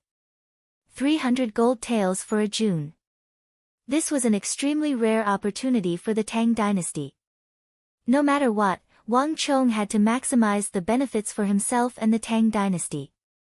The distribution rights were the best way to solve this problem. Distribution rights? What is that? The two Sindhi monks stared at one another in bewilderment. They had been to many places and were knowledgeable. They had spent quite some time in the Tang dynasty, but this was the first time they had heard of the distribution rights. The distribution rights means that you will hand over the rights to sell the Hyderabad ores in the Central Plains and the entire Eastern world to me. And I will pay you a fixed sum of money. You don't need to sell any ores for this sum of money, and you'll be able to get a fixed sum of money from me every year. Of course, once you sell this right to me. From then on, you won't be able to sell it to anyone else. In fact, you won't even be able to send your men to sell the Hyderabad ores here. However, correspondingly, as the price for exercising this right, I guarantee that I will purchase a certain amount of Hyderabad ores from you every year. This will also guarantee your profits. Wang Chong smiled. In the world he transmigrated from, the general agency was a very common concept, like what? General Agent of Greater East Asia, General Agent of China, General Agent of Central China. There were many more levels below, and they were all things that ordinary people were familiar with. This kind of thing was used in the automobile industry. The top was the general agent, and below that, the regional distributors were the so-called 4S stores. Although this was something that ordinary people were familiar with in another world, in this world, it was undoubtedly a refreshing and novel experience. Wang Chong could feel that the two monks were looking at him with curiosity. Obviously, they had never heard of such a thing before. In other words, although we lost the right to send people to sell here, at the same time, we can earn more money? Can we understand it that way? The two monks asked tentatively. Absolutely correct. Wang Chong laughed. It was easy to talk to smart people. I understand. The two monks finally caught up with Wang Chong's thoughts. But at the same time, they had more doubts. But in this way, aren't you at a disadvantage? Disadvantage? Hearing the words of the duo, Wang Chong almost burst into laughter. These two monks were too cute. Disadvantage? He would make a deal that was disadvantageous. How was that possible? However, they were not to be blamed. In the world he came from, the sales agency was a common practice used by many businessmen. In order to compete for the agency of a product, many rich businessmen racked their brains and crazily bid for it. If the agency of something like Hyderabad ore was placed in the world he came from, it would probably be sold at a sky-high price. But here, in this world, the general sales agency was a very new concept. The two foreign monks did not understand, and they felt that he was at a disadvantage. Not at a disadvantage, not at a disadvantage. If you are still worried, we can sign a contract, and then the Supreme Court of the capital will record it and sign it. This way, even if I want to go back on my word, I can't. What do you think? Wang Chong smiled. The two monks fell silent. The Central Plains was tens of thousands of li away from Sindhu, and they were unfamiliar with the place and language barrier. It was truly difficult to sell the Hyderabad ore here. If someone were to help them sell the Hyderabad ore in the Central Plains, it wasn't impossible for them to sell the exclusive agency of the Central Plains to that person. Furthermore, they would be able to earn a sum of money. However, the Hyderabad ore concerned the countless starving people of Sindhu. The two of them shouldered a heavy responsibility, so they had to be careful. An oath to the gods. In Sindhu, once a promise was made, it had to be kept. It was the same even without a contract. The two of them had to consider it carefully. We can sell the exclusive agency of the Hyderabad ore to you, but you have to fulfill a condition of ours. After a moment of silence, the two monks suddenly said. What condition? Wang Chong was overjoyed. He thought that he would have to go through many twists and turns before he could agree to it. He didn't expect the two monks to agree so readily. The historical records were insufficient. Wang Chong had expected that the struggle for the exclusive agency of the Hyderabad ore wouldn't be easy, but he didn't expect it to be like this. The two monks didn't even have the authority to do so. However, if you can fulfill a condition of ours, we have a high chance of helping you obtain the exclusive agency from the high priests.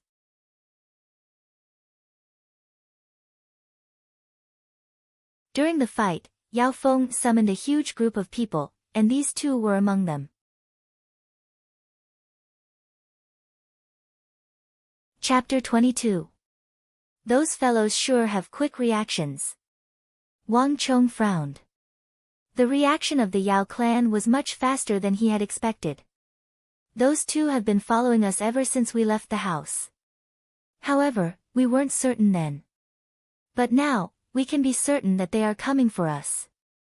Meng Long whispered into Wang Chong's ears with certainty. Wang Chong remained silent, but his heart was in turmoil. In the vast crane pavilion, he and his little sister had foiled Yao Guangyi's plans. Even though Wang Chong had tried his best to avoid arousing suspicion, Yao Guangyi was a crafty old fox. However, Yao Guangyi was a crafty old fox and he was extremely suspicious of others. Could it be that his actions in the vast crane pavilion had already aroused his suspicions? Was that the reason why he sent Yao Feng to follow him? If that was the case, then the situation was dire. Wang Chong didn't want to attract their attention at this moment. Masters, do you know how to read scriptures? Wang Chong suddenly turned around and asked the two Cindy monks. Scriptures? The two monks were astonished.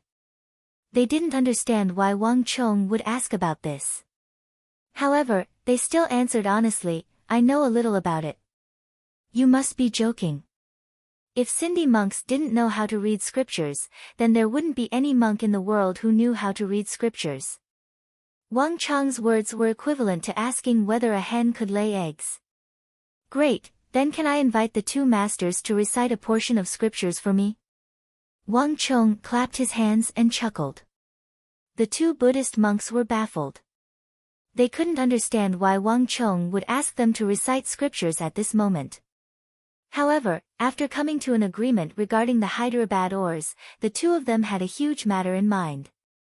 Reciting a portion of scriptures for Wang Chong was a small matter. Of course. The two of them agreed readily. The moment they finished speaking, they began to recite a portion of Sanskrit scriptures for Wang Chong. What is that lad doing? You must be joking. He went out early in the morning just to find these two monks to recite scriptures for him.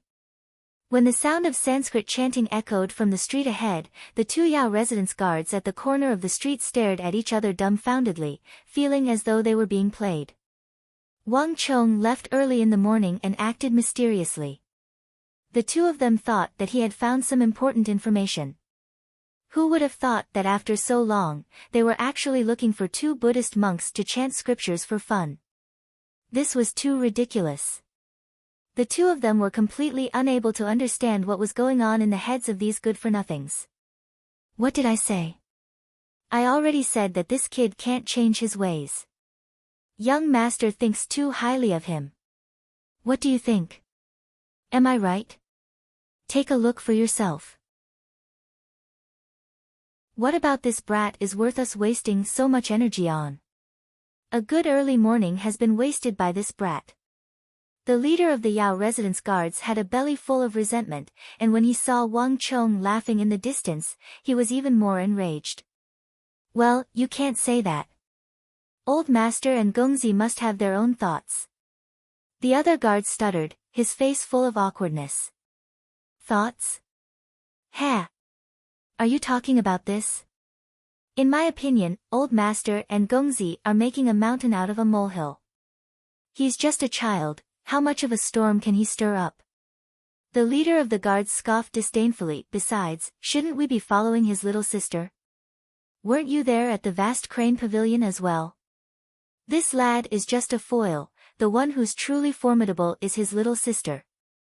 That's the real target we should be following. The other guard opened his mouth and wanted to retort, but he found that he was speechless. He could not say anything to refute at all. He could only say, "You're the Lord of the Heavens. Let's wait a little longer. Perhaps we might discover something else." Wait? What else is there to wait for? Isn't it enough to waste an entire morning? Are we going to waste another afternoon? You can wait if you want, but I won't be accompanying you. The scar-faced guard said impatiently. The other guard opened his mouth, wanting to say something, but he hesitated. Glancing into the distance, he saw that the two Buddhist monks had already finished their chanting. Wang Chong bowed and invited the two Buddhist monks into his carriage, which was heading in the direction of the Wang family residence. From the looks of it, he was intending to invite the two Buddhist monks to his residence to sing. Sigh. The second guard sighed and dispelled the thought in his mind, forget it. Gongzi has said that we have to report any news immediately. Let's return to the residence and report the news. After which, the two of them turned around and left silently. Gongzi, they have left. On the carriage, Meng Long lowered the curtain at the back of the carriage and turned to Wang Chong. He observed for a long time and confirmed that the two monks didn't follow them. Good, let's head to the Court of Judicial Review now. Wang Chong smiled, as though he had expected it. Nay. The horse neighed, and with a flick of its reins, the entire carriage turned around. At a crossroad, it abruptly turned into another path, heading in the direction of the Central Plains Court of Judicial Review. The Court of Judicial Review was the place in charge of all court cases and disputes over contracts. However, the most important function of this place was for the notarization and filing of contracts. Once a contract was notarized here, it would be extremely effective. It was equivalent to the endorsement of the entire Tang dynasty. As such, no matter which party to the contract, they wouldn't dare to violate it easily. To many merchants who were unfamiliar with the other party's background, it was the best choice for them to file their contracts in the Court of Judicial Review. In fact, many merchants from the Abbasid Caliphate, Western regions, Turkic Khaganate, Uzun, and Silla chose to file their contracts in the Court of Judicial Review as soon as they arrived. There were many wealthy merchants in the capital, and Wang Chong was afraid that an undue delay might cause trouble. Thus, he hurriedly dragged the two of them to the Court of Judicial Review. And to the two Sindhi Buddhist monks, the notarization of the Court of Judicial Review was an additional layer of protection. I finally succeeded. Wang Chong scanned the contract in his hands and walked out of the Court of Judicial Review. He felt much more at ease. Thank you so much, masters. Within a month, I will definitely pay you 300 jun of ores. But at the same time, I hope that you can keep your promise. Wang Chong turned around and said. Of course. By the gods, we Sindhi will never go back on our promises. Beneath a Chinese scholar tree by the side of the path, the two monks had a serious expression on their faces.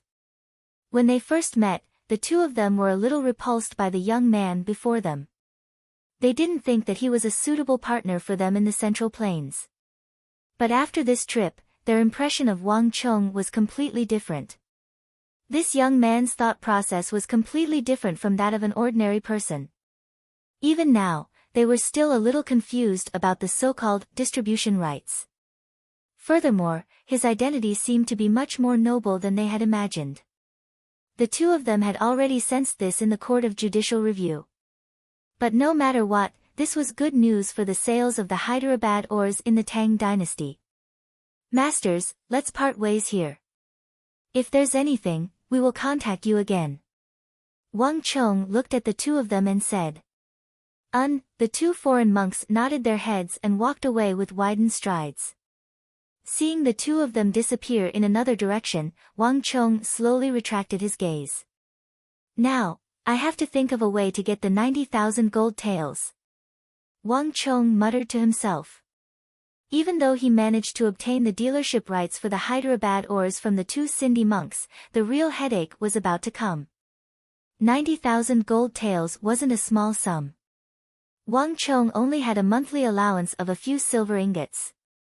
If he were to use his monthly allowance to repay the debt, it would be impossible for Wang Chong to gather the sum in his entire life. What a headache. I should return first. Wang Chong patted his head and walked back to his carriage. Rumble rumble. The rumbling of a carriage sounded. Just as Wang Chong took a few steps, his vision blurred. A bronze carriage suddenly appeared in front of him, right in between him and his carriage.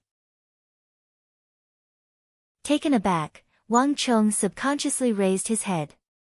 There was a familiar bronze flower on the carriage that immediately caught his eye. Seeing this bronze flower, Wang Chong felt as though he was slapped in the face and his face paled. Not good. Wang Chong's face darkened. He wanted to turn around and escape, but it was already too late. A white jade-like arm stretched out from the gap of the carriage like a spirit snake.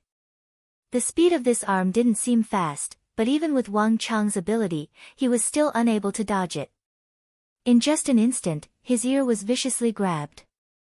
Little brat, you still want to escape after seeing your sister? From the elegant carriage, a haughty voice of a lady sounded gleeful, as though she was extremely proud of herself for grabbing Wang Chong's ear. My dear cousin, stop grabbing, stop grabbing. I won't run anymore, I won't run anymore. Being grabbed by the jade-like fingers, Wang Chong's ear turned red as though it was on fire, causing him to groan in pain. What did you call me? The lady in the carriage harumphed in dissatisfaction. Indistinctly, one could even hear the sound of giggling, as though there was more than one person in the carriage. I was wrong. Second sister, second sister. Seeing that the wind was blowing, Wang Chong quickly changed his words. Without his little sister to protect him, Shanhai and Meng Long were definitely not a match for his second sister. In fact, even if his little sister was here, she wouldn't dare to make a move on his second sister. The biggest possibility was that he would stick to her body with a face full of admiration, calling out, second sister, non-stop. That's more like it. In the carriage, the lady nodded her head in satisfaction.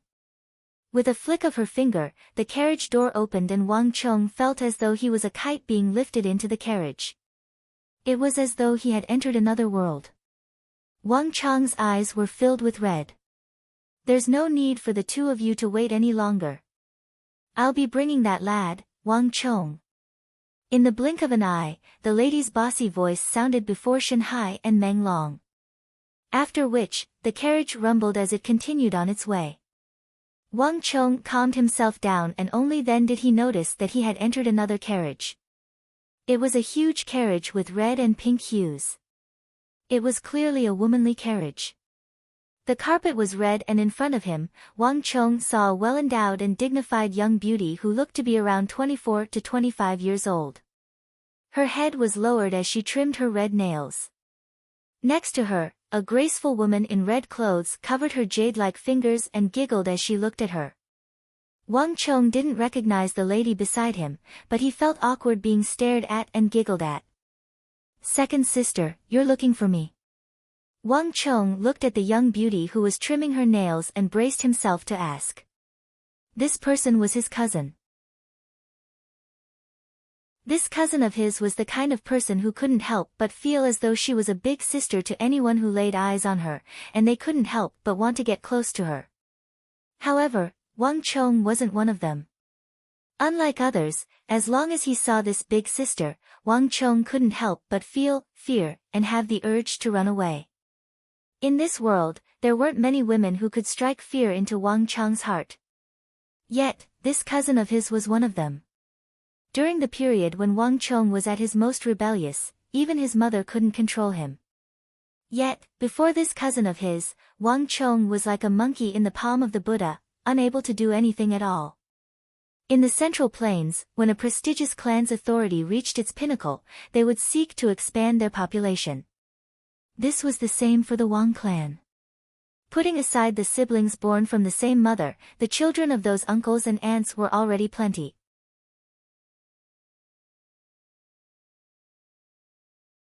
Chapter 23. Even though she was a lady, this cousin of his was known to be a woman not inferior to a man. Her martial arts were fearsome. Wang Chong had never been able to last more than 3 moves against her. Since he was unable to defeat her, he could only escape. Yet, this cousin of his was skilled in making friends all over the world. She had countless close friends all over the capital. No matter where Wang Chong ran to, he wouldn't be able to escape the eyes and ears of those close friends of hers. More importantly, Wang Chong still didn't know which lady was buying rouge by the side of the road was his close friend. Worst of all, this cousin of his loved to meddle in other people's business, especially his. Based on what she said, she had always wanted a younger brother at home, but it was a pity that big uncle and big aunt didn't agree to her wishes. Thus, his cousin liked to treat him as his younger brother. In any case, they shared the same surname, Wang, and shared the same grandfather. Furthermore, she didn't like him calling her cousin. Instead, she called her second sister, as though the both of them were born from the same mother. Every time Wang Chong saw her, his head would swell. When Wang Chong was rebellious with his bad friends, he had been stopped by her many times. Along the way, he had been picked up like a monkey, and he had lost all his face. He couldn't defeat her in a fight, nor could he escape from her. Furthermore, she was his cousin, so Wang Chong could only give in obediently. Why? I can't look for you if there's nothing. Wang Zhuyan lifted her head upon hearing those words, and her gaze was hostile. Upon seeing her threatening gaze, Wang Chong's heart skipped a beat. He hurriedly waved his hands. No, there's nothing. However, he was certain that this second sister of his wouldn't visit him without a reason. Since she was waiting for him outside the Court of Judicial Review, she must be looking for him for something. Only then did Wang Zhuyan retract her gaze in satisfaction. She lowered her head and continued trimming her nails silently. Since his cousin wasn't speaking, Wang Chong didn't dare to start a conversation. He sat there obediently, waiting for her to bring it up herself. I heard that you've grown up in the past 2 days. You even went to the vast crane pavilion to teach Yao Feng of the Yao clan a lesson. Wang Zhuyan mocked as she trimmed her nails. Before Wang Chong could answer, a pair of eyes looked over. It was the woman in red next to him. She looked at Wang Chong in surprise, as if she was seeing him for the first time. What are you talking about, second sister? That Yao Feng suffered in the hands of my big brother and second brother, but he was unable to defeat them. Thus, he made use of a hooligan like Ma Zhou to deal with me. I was infuriated as well, so I barged into the vast crane pavilion to look for him. It's just a small conflict, it's nothing much. Wang Chong gritted his teeth and said. His heart was also numb. He knew that yesterday's matter wouldn't end so easily. Although the ones fighting were their juniors, it was the Yao and Wang families that were involved in it. Not to mention that the old man of the Yao clan had actually used this as a pretext to make a fuss, bringing this matter to the imperial court and reporting it to the emperor. In the Tang dynasty, the Yao and Wang clan were towering trees. Their disciples and acquaintances could be found all over the world. This matter had implicated countless prestigious clans, and attracted a lot of attention. A huge uproar had already been stirred up in the royal court. If not for this, Big Uncle wouldn't have been so furious as to come knocking on his door yesterday to denounce him. But Wang Chong knew that this was only the beginning. His cousin Wang Zhuyan had already come personally to stop him and interrogate him for a confession. But Wang Chong knew that this was just a drizzle. In the future, there would only be more people looking for him. A small conflict? You sure know how to talk. Wang Zhuyan lifted her head to look at Wang Chong and sneered coldly that Yao Feng was beaten black and blue by you, and the old master of the Yao clan even reported our family to the Holy Emperor. Yet, you say that it's a small conflict? Is this a small conflict? Second sister, I'm really wronged. Wang Chong cried out indignantly, think about it, how old is Yao Feng and how old am I? With that little bit of martial arts of mine, how could I possibly beat him up? Isn't this a joke? If I really had such an ability, would I have been dragged into the carriage by you, second sister, with just one hand? The red-robed lady by the side nodded her head. She could tell that Wang Chong's martial arts weren't too profound. Putting aside Yao Feng, even the guards of the Yao residence were much stronger than him. Besides, Yao Guangyi is there, and his guards are all over the place. No matter how you put it, whether it's good or bad, isn't it still up to them? Wang Chong continued with an aggrieved expression. In my view, everyone knows that the Yao clan is a schemer. They probably knew that I was heading over and intentionally waited there to frame me. I was just infuriated, so I barged in and flipped Yao Feng's table. Saying that I flattered him, isn't that just making things up? Really? Wang Zhuyan finally lifted her head and stared at Wang Chong. Clearly, she was starting to believe his words. Of course it's true. Second sister, others might not know how capable I am. How can you possibly not know? All I do is carry the birdcage and fight with the dogs every day. Where would I find the time to cultivate? How could I possibly be a match for a martial arts genius like Yao Feng?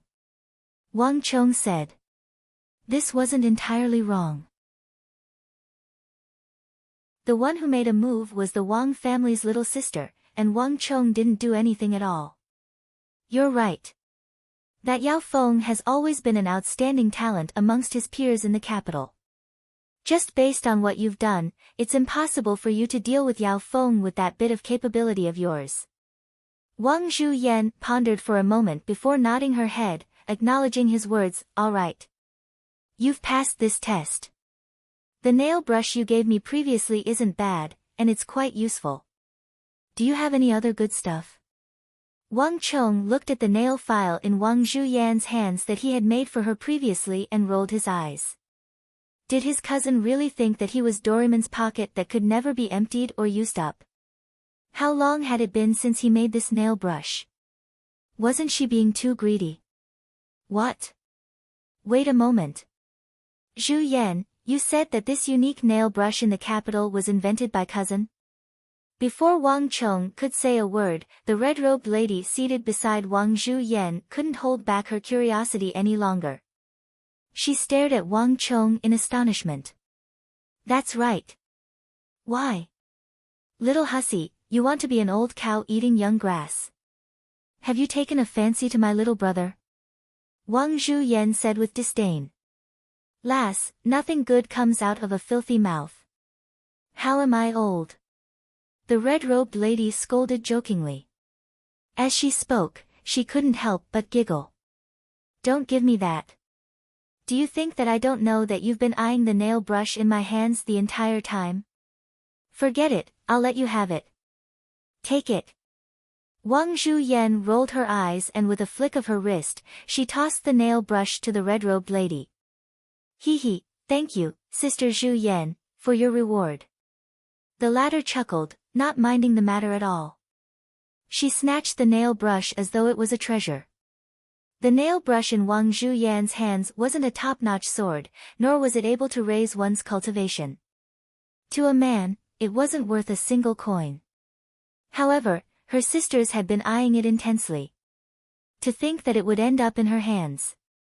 Thinking of this, the red-robed lady's face lit up and she kept the nail brush tightly in her bosom.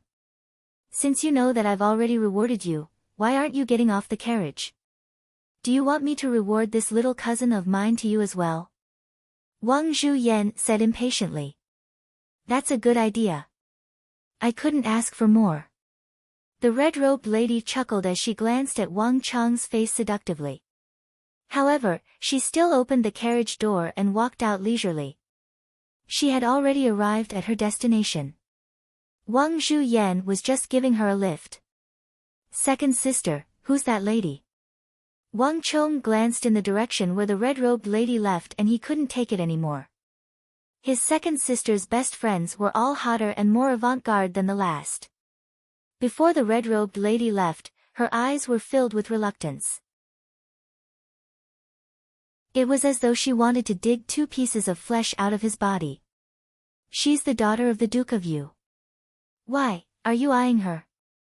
Wang Zhuyan sneered. How can that be?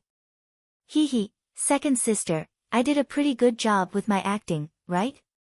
Wang Chong chuckled. Wang Zhuyan suddenly fell silent. She stared at Wang Chong for a few seconds before her expression turned cold. Peng, she closed the carriage door and grabbed Wang Chong's ear. She seemed to have become a completely different person. You brat. Do you know how much trouble you have caused? Don't tell me that you appeared in the vast crane pavilion by chance. Don't tell me that you and Yao Feng were together because of Ma Zhou. I don't want to hear that. If I were to find out that you had caused such a huge trouble for your family because of your foolishness, I will break your legs first. Wang Zhuyan stared at Wang Chong with an incomparably cold expression, as though she was looking at a stranger. Despite knowing her for so long, this was the first time Wang Chong saw her so stern and angry. Other than the two of them, there was no one else in the carriage. Wang Chong hesitated for a moment before revealing the truth. Second sister, do you trust me? Wang Chong sat up straight and asked with a serious expression. If I didn't trust you, I wouldn't have brought the daughter of the Duke of Yu here to be your witness and clean up your mess. Wang Zhuyan said coldly. Her expression didn't improve in the slightest. Fine. I'll speak. I intentionally snuck into the vast crane pavilion. I was also the one who instructed my little sister to beat up Yao Feng. Even the meeting between Yao Guangyi and my father was intentionally disrupted by me.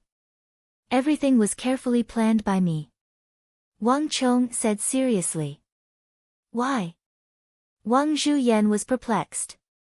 She couldn't understand why Wang Chong would do such a thing. The Yao clan harbors ill intentions towards our Wang clan. I can't allow them to succeed. I'm unable to explain this matter in detail, but you will understand after a period of time. Wang Chong said seriously. What? Wang Zhuyan's expression changed and she asked gravely. Are you certain about this? Wang Chong nodded his head seriously. All right. I trust you on this matter. Wang Zhuyan's expression fluctuated, but she didn't pursue the matter any further. You aren't going to ask? Wang Chong was surprised. There's no need for that. Wang Zhuyan smiled and waved her hands. Her expression became much better. You might be a little mischievous, but that's all. We are a family. I believe that no matter what, you won't harm your own family. Second sister, Wang Chong looked at his cousin, Wang Zhuyan, and he felt touched. Even though he was mischievous, and even though he had caused a lot of trouble, he had never thought of harming this clan.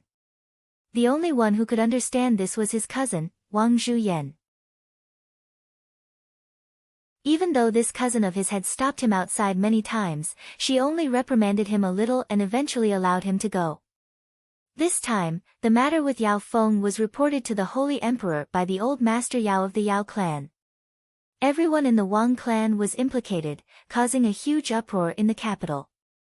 But for such an important matter, his cousin didn't ask anything and just trusted him with one sentence. For a moment, Wang Chong didn't know what to say. In the past few days, the clan has been in chaos. Not to mention my father, even eldest aunt, eldest uncle, youngest uncle, and a few of your cousins are all hopping about in a rage. They've been infuriated by you. All I did was stand up for them. Even if I didn't appear, they would still come looking for you. Wang Zhuyan said with a solemn expression, the daughter of the Duke of Yu is skilled in the art of politics. With her in the capital, the matter regarding you will be resolved. This is also the reason why I pulled her over to look for you. As for eldest aunt and eldest uncle, I'll tell them what you've said today. As long as you're certain that the matter between you and Yao Feng isn't a personal grudge, no matter what, I'll find a way to cover it up for you. Second sister, thank you.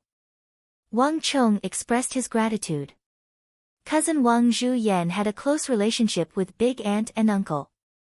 Big Aunt had always thought that cousin Wang Zhuyan was a person of her own will and respected her opinion.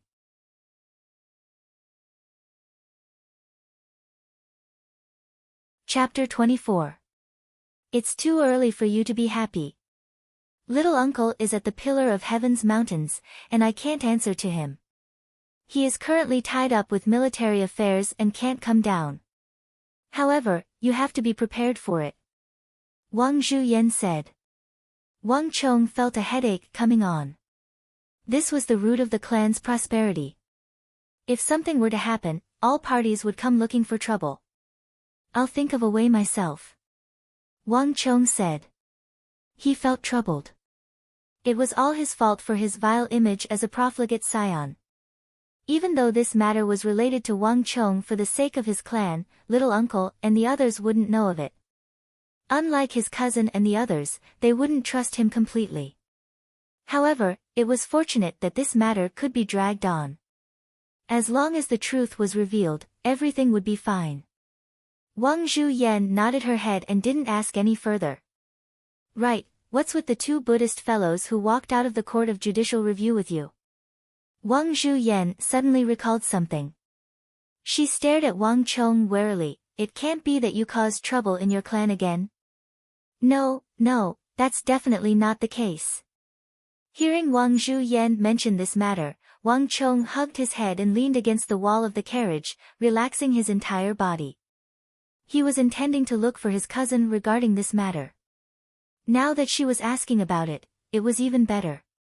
No, why did you bring them to the court of judicial review? The more Wang Zhuyan thought about it, the more she felt that something was amiss. What kind of place was the court of judicial review? It was a place where people dealt with cases.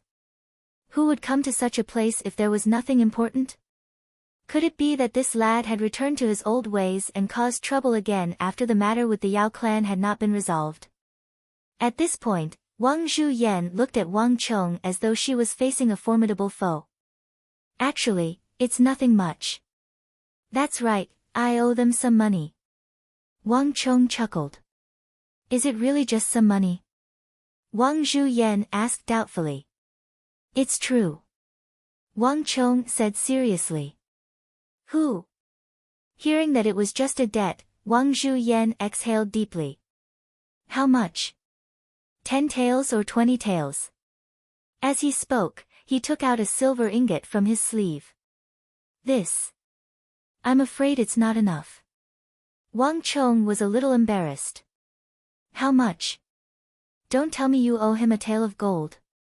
Wang Zhuyan exclaimed in shock, but she still lifted the cover of her seat and took out a golden leaf. Wang Zhuyan's father was the eldest son of the Wang clan. Compared to Wang Chong's father, Wang Yan, he was slightly wealthier. Wang Chong shook his head again. Don't tell me you owe him 10 taels of gold. 100 taels. Wang Chong. Don't tell me you owe him 1,000 taels of gold. At the end of her words, Wang Zhuyan gritted her teeth and lost her composure. 1,000 gold taels would probably bankrupt the entire Wang clan. Even if they were to plunder all of their assets, they wouldn't be able to come up with such a sum for Wang Chong. None of them. It's 90,000 gold taels. Wang Chong shook his head. Stretching out his palms, he made an earth-shattering gesture. What? Wang Zhuyan's body trembled. Her face paled at the figure Wang Chong spoke of. When Wang Chong got into trouble at the vast crane pavilion and was reported to the Holy Emperor by the old master of the Yao clan, she was only displeased and a little angry. However, upon hearing that Wang Chong owed the other party 90,000 gold taels of money, she lost her composure in shock. Even if she sold off the entire Wang clan, she wouldn't be able to gather such a sum. It probably wouldn't even amount to a fraction of it. Ha, second sister, I was just lying to you. Look at how frightened you are. How could I possibly owe him so much money? Just as Wang Zhuyan's face turned frosty and she was about to lash out at him, Wang Chong suddenly stood up and chuckled. Are you joking with me? Wang Zhuyan was taken aback. That means that you don't owe him that much? Of course not. Wang Chong chuckled as he shrugged. You brat. You better not, otherwise, I'll kill you. Wang Zhuyan threatened fiercely, but she felt a weight lifted off her heart. This lad gave her a scare. To think that he really thought that he owed the other party so much money. However, there's something that I would like second sister to help me with. Those two Buddhist monks want to forge some ores, but they aren't familiar with the area. Seeing that there's a profit to be made, I would like to earn some profit. Second sister, you have a wide circle of friends, so can you introduce a better weaponsmithing master to me? Wang Chong chuckled. Weaponsmithing master was a unique occupation in this world. The strength, agility, and strength inscriptions they imbued into their weapons could enhance the might of the weapon.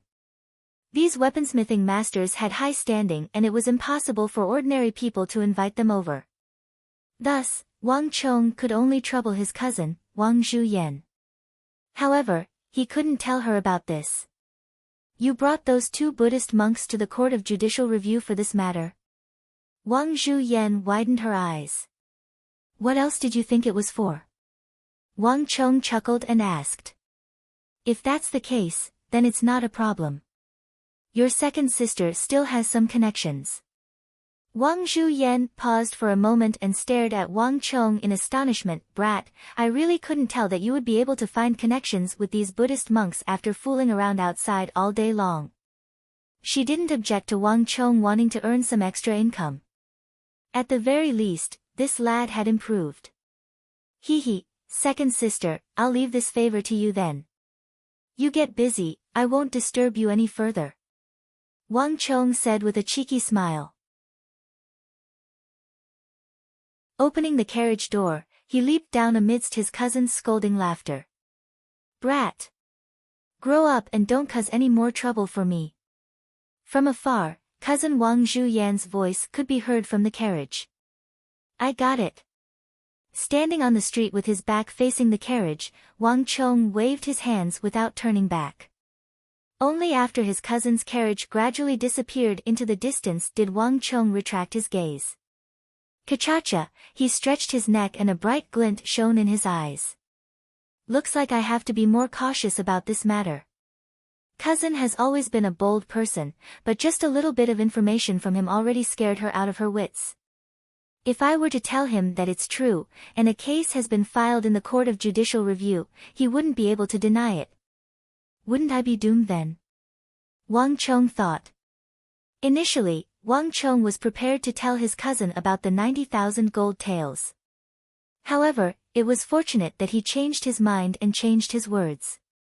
Otherwise, he would be in deep trouble once more. After stretching his arms and legs, Wang Chong's eyes turned, and he quickly strode toward the carriage under a lush scholar tree nearby. Young master. The door of the carriage opened and two familiar faces peeked out. They were Shanhai and Meng Long. When Wang Zhuyan intercepted Wang Chong at the entrance of the court of judicial review, she had told him that she wanted the both of them to return. However, from the looks of it, not only did the both of them not return, they even followed behind silently. Wang Chong nodded his head, as though he wasn't surprised by the appearance of the both of them. Let's go to the Eight Gods Pavilion. After which, Wang Chong leaped onto the carriage. Previously, when he was in his cousin's carriage, he suddenly understood some problems. Wang Chong suddenly knew where he should go to gather 920,000 gold taels. Jaya!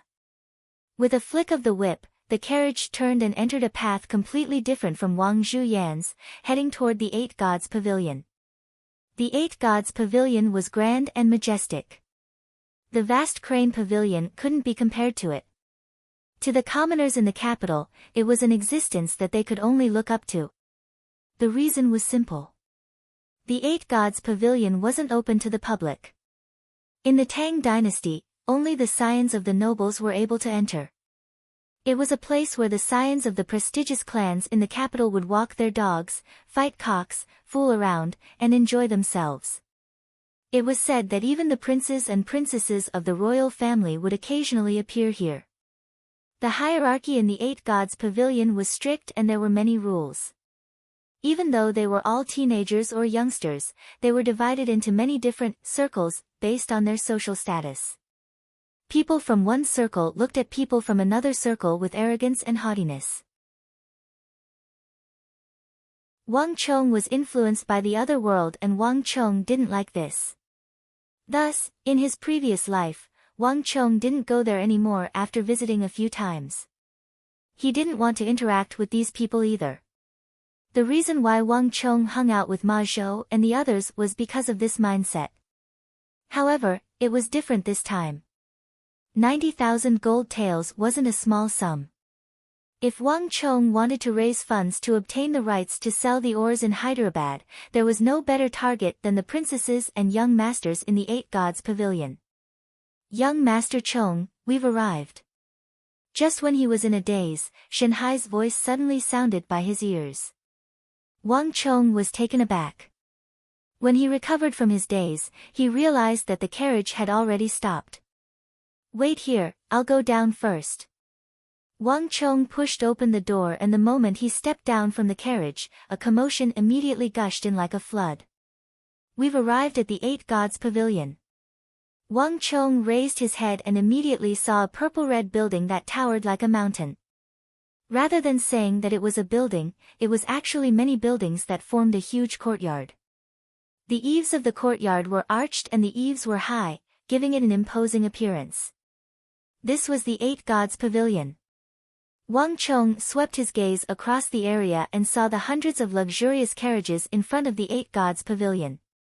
These carriages were extremely extravagant and they were lined up in an orderly formation as though an army. It was a majestic sight to behold. Wang Chong knew that every single one of these carriages represented a prestigious clan in the Tang dynasty. This wasn't the first time he had seen these carriages, but this time around, it felt extremely different. "This is all money." Wang Chong laughed heartily as he walked forward. Before Zhang Xian could even get close to the Eight Gods Pavilion, a commotion immediately gushed in like a flood. Listening carefully, one could discern the sounds of shouting, drinking orders, dog fighting, bird teasing, scolding. The entire place was bustling with activity. Wang Chong flashed his token and passed through the entrance and corridors of the Eight Gods Pavilion. Following a set of stairs, he headed straight for the third floor. Wang Chong's footsteps were swift and he didn't attract the attention of others. "I'm here." With a faint smile, Wang Chong stepped onto the third floor. There was a huge crowd in front of him, and many exquisite round tables were spread all over the third floor. This was the place where the scions of the prestigious clans of the Eight Gods Pavilion chatted, drank, and had fun. A large group of people were gathered here, chatting and gossiping about girls. That fellow youngster Wei should be there. Wang Chong smiled as he followed the gazes of the crowd toward the southeast corner of the third floor. There was a huge crowd there, and cheers could be heard everywhere, attracting everyone's attention. Wang Chong parted the crowd and squeezed his way over. At the southeast corner of the third floor of the Eight Gods Pavilion, Wang Chong saw a stage that was intentionally surrounded by railings. On the stage, two young men dressed in embroidered robes were currently engaged in an intense battle. One of them was a round-faced young man who was around the same age as Wang Chong. On the other hand, the other was clearly much older, around 16 to 17 years old. Furthermore, his martial arts were much higher as well. Every time he made a move, he would be able to send the round-faced young man flying, attracting the cheers of the entire hall. On the other hand, even though the round-faced young man was weaker, he was exceptionally courageous. Even though he was sent flying time and time again, his courage didn't diminish in the slightest. "This lad hasn't changed at all." Looking at the round-faced young man, Wang Chong chuckled in his heart. The chubby young man who was teased time and time again was naturally Wei Hao, youngster Wei. Wei Hao was his real name while youngster was his nickname. "If I didn't appear, you would have to munch on radishes for 2 months.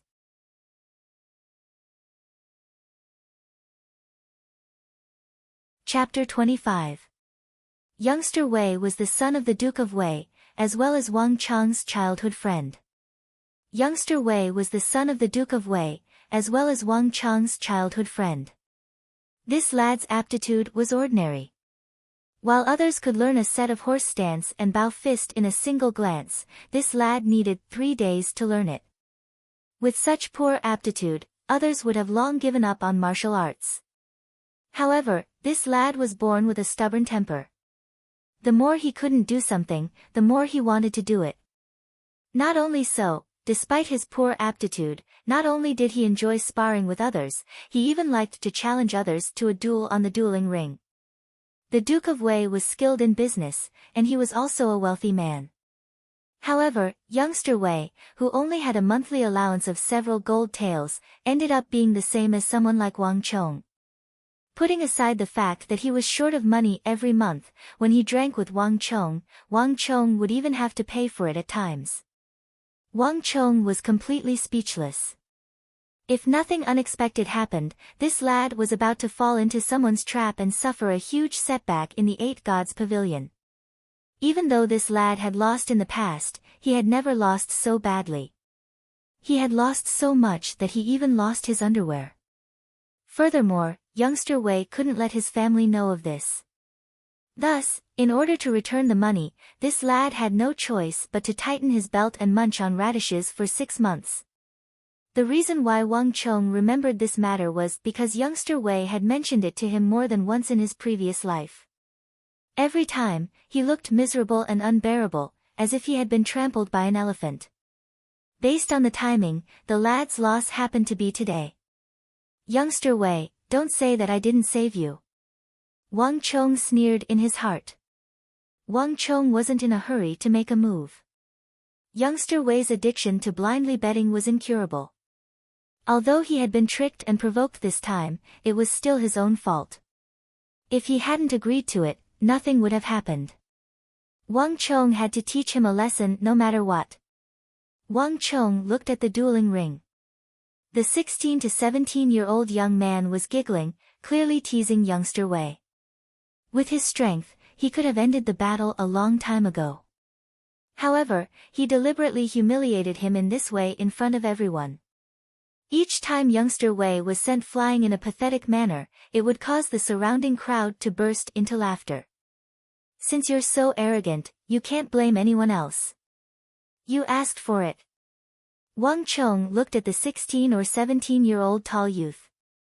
Seeing that the time was right, he immediately made his move. Youngster Wei, cross your elbows in the horse stance. Young sparrow hawk somersault. Wang Chong's voice was mixed in the crowd, neither loud nor soft. However, when youngster Wei heard it, his entire body quivered. He seemed to uncontrollably execute Wang Chong's moves, coiling his legs and grabbing onto the ground. Just as that 16 or 17-year-old tall youth was about to send a cloud hand over, youngster Wei suddenly did a backflip and sent a ferocious kick at that tall youth's face. Bang! The tall young man was kicked, and his whole body flew out. He flipped 6 to 7 feet away and lay on the ground. His whole body was stuffy. Wang! The air in the entire third floor of the Eight Gods Pavilion seemed to have been sucked dry. The noisy crowd suddenly fell silent. Looking at the tall young man who was suddenly sent flying, none of them could say a word. Who is it? Who dares to spout nonsense? Sprawled on the ground, the tall young man flew into a rage. His eyes swept across the surroundings viciously. The surroundings were silent, and no one spoke a word. Hee, Gao Fei. What nonsense are you spouting? If you can fight, then get up. If you can't, then hurry up and kowtow to me and admit defeat. On the other side, youngster Wei was overjoyed. He knew who that voice belonged to. In that instant, he instinctively followed the other party's instructions and waved his hands. He didn't expect that the effects would be far beyond his expectations. He really loved that bastard who was giving him pointers behind his back. Humph. Don't get gleeful. If not for a moment of carelessness, do you think that you would be able to defeat me with that lousy martial arts of yours? The young man named Gao Fei flew into a rage. Pushing against the ground with his hands, he leaped up from the ground and pounced toward youngster Wei like a cheetah. Boom! The air exploded and a massive shadow of a fist pierced through space like a whip, smashing toward youngster Wei. He had executed the full-arm fist. Gao Fei clearly felt humiliated after being sent flying by youngster Wei in a single move. Thus, he finally unleashed his true strength out of hatred. Not good. Youngster Wei's face paled and every single strand of hair on his body stood on end. The martial arts that Gao Fei executed were much more formidable than before. Coiling roots of an old tree. Azure dragon crouching on the bridge. Steel chains traversing the river. Wang Chong faintly smiled. From behind, he could see everything clearly and immediately gave 3 pointers. These 3 pointers were all moves that youngster Wei had practiced to the point of familiarity. Boom! In the first move, youngster Wei's body bent down and coiled up like the roots of an old tree. At almost the same instant that he bent down, a heavy fist brushed past his hair. In fact, youngster Wei could even feel his scalp going numb. Boom! In the second move, when Gao Fei changed his move and punched out with a tremendous force, youngster Wei's body turned as limp as a noodle. Bending backward, he was like a green dragon lying on a bridge, dodging the attack once more. It's my turn. Youngster Wei's eyes lit up. Without needing Wang Chang's pointers, he roared and his body bounced up like a bent bamboo, executing the steel chains traversing the river. Boom! This punch landed on Gao Fei's chest. Youngster Wei had exerted all of his strength, and Gao Fei's face turned from white to red. With a boom, he was sent flying like a cannonball, smashing through a railing and a few round tables before slamming heavily onto the ground. Ha ha ha, I've won, I've won. I've struck it rich this time. Gao Fei, you bastard, and all of you bastards. To think that you would bet on me losing. I'll make you lose so badly that even your underwear will fall off. Youngster Wei looked at Gao Fei, who was sent flying, and shouted excitedly. That single sentence caused half of the 8 gods' pavilion to fall silent. Their eyes were filled with resentment as they stared at Gao Fei. Gao Fei, you trash. To think that you can't even defeat a mere Wei Hao. You made me lose so much money. Don't come to the 8 gods' pavilion ever again.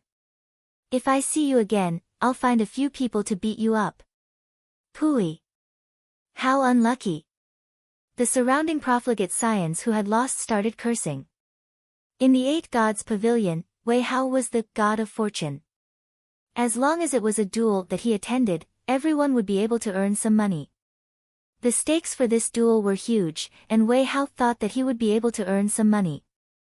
To think that Gao Fei would be so useless that he actually lost. Wei Hao didn't bother about Gao Fei, who was being scolded. Turning around, he opened his arms and dashed toward Wang Chong. Ha ha ha, good brother, you've finally come to the 8 gods' pavilion to look for me. Wei Hao was overjoyed.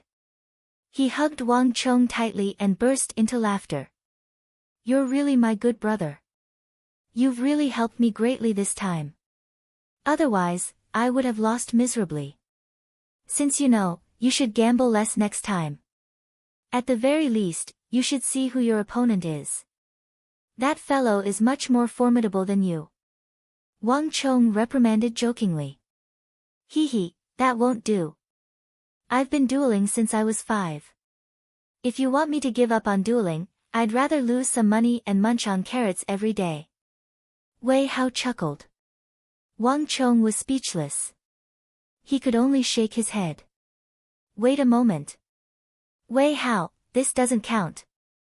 Suddenly, a loud shout sounded. Gao Fei, who had been berated by the other scions, stood up and shouted anxiously in the direction of Wei Hao and Wang Chong. Why? Gao Fei, are you going back on your words? Hearing the shout, Wei Hao's eyebrows shot up. He turned around with a displeased expression. Who helped you just now? Wei Hao, you went against the rules of the competition and asked for help. Damn it, who was the one who spoke just now? Come out now.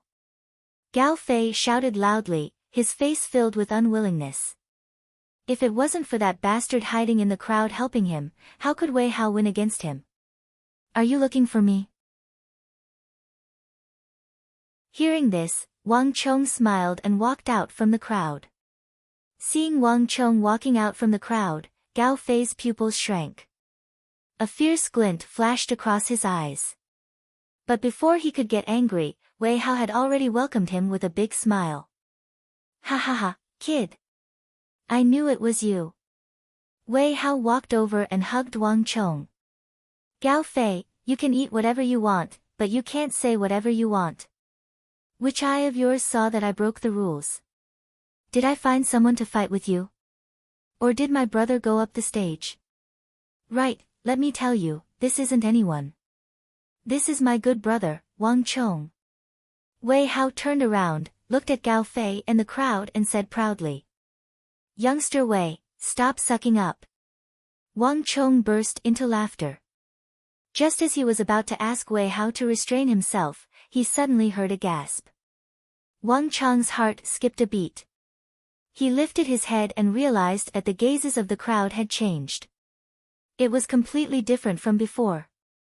Even Gao Fei looked at him with fear and awe in his eyes, which was completely different from before. Wang Chong frowned. He was a little surprised, unable to understand why such a change would occur. Hee. Why are you so surprised? You are a famous person in the capital now. Wei Hao lowered his voice and chuckled beside Wang Chong's ears. Yao Feng is such a proud and aloof person. He is known as one of the 8 talents of the younger generation in the capital. Ordinary people wouldn't even bother to look him in the eye. Even we have to respectfully call him young Master Yao. But such an unparalleled figure was actually beaten up by you. Old Master Yao even reported it to the Holy Emperor. This matter caused quite a stir in the capital. There wasn't a single descendant of an aristocratic family who didn't know about it. Everyone is filled with admiration for you. Now, everyone is saying that you are a dormant tiger. You are much stronger than that Yao Feng. Wei Hao patted Wang Chong's shoulder and said proudly. He didn't know what tiger or leopard was. He only knew that this was his good brother. If his good brother was famous, it meant that he was famous. Ha, Wang Chong was truly astonished. Previously, when he was with cousin Wang Zhuyan, Wang Chong was still thinking of how he could cooperate with her to remove the negative influence on the upper echelons of the Tang dynasty. He didn't expect to reap such unexpected rewards from these scions. Feeling the respectful and admiring gazes from the surroundings, Wang Chong suddenly realized that the benefits that the vast crane pavilion had brought him weren't as simple as what he had gained from his clan. There were many scions in the Tang dynasty, and all of them were proud and wouldn't submit to others easily.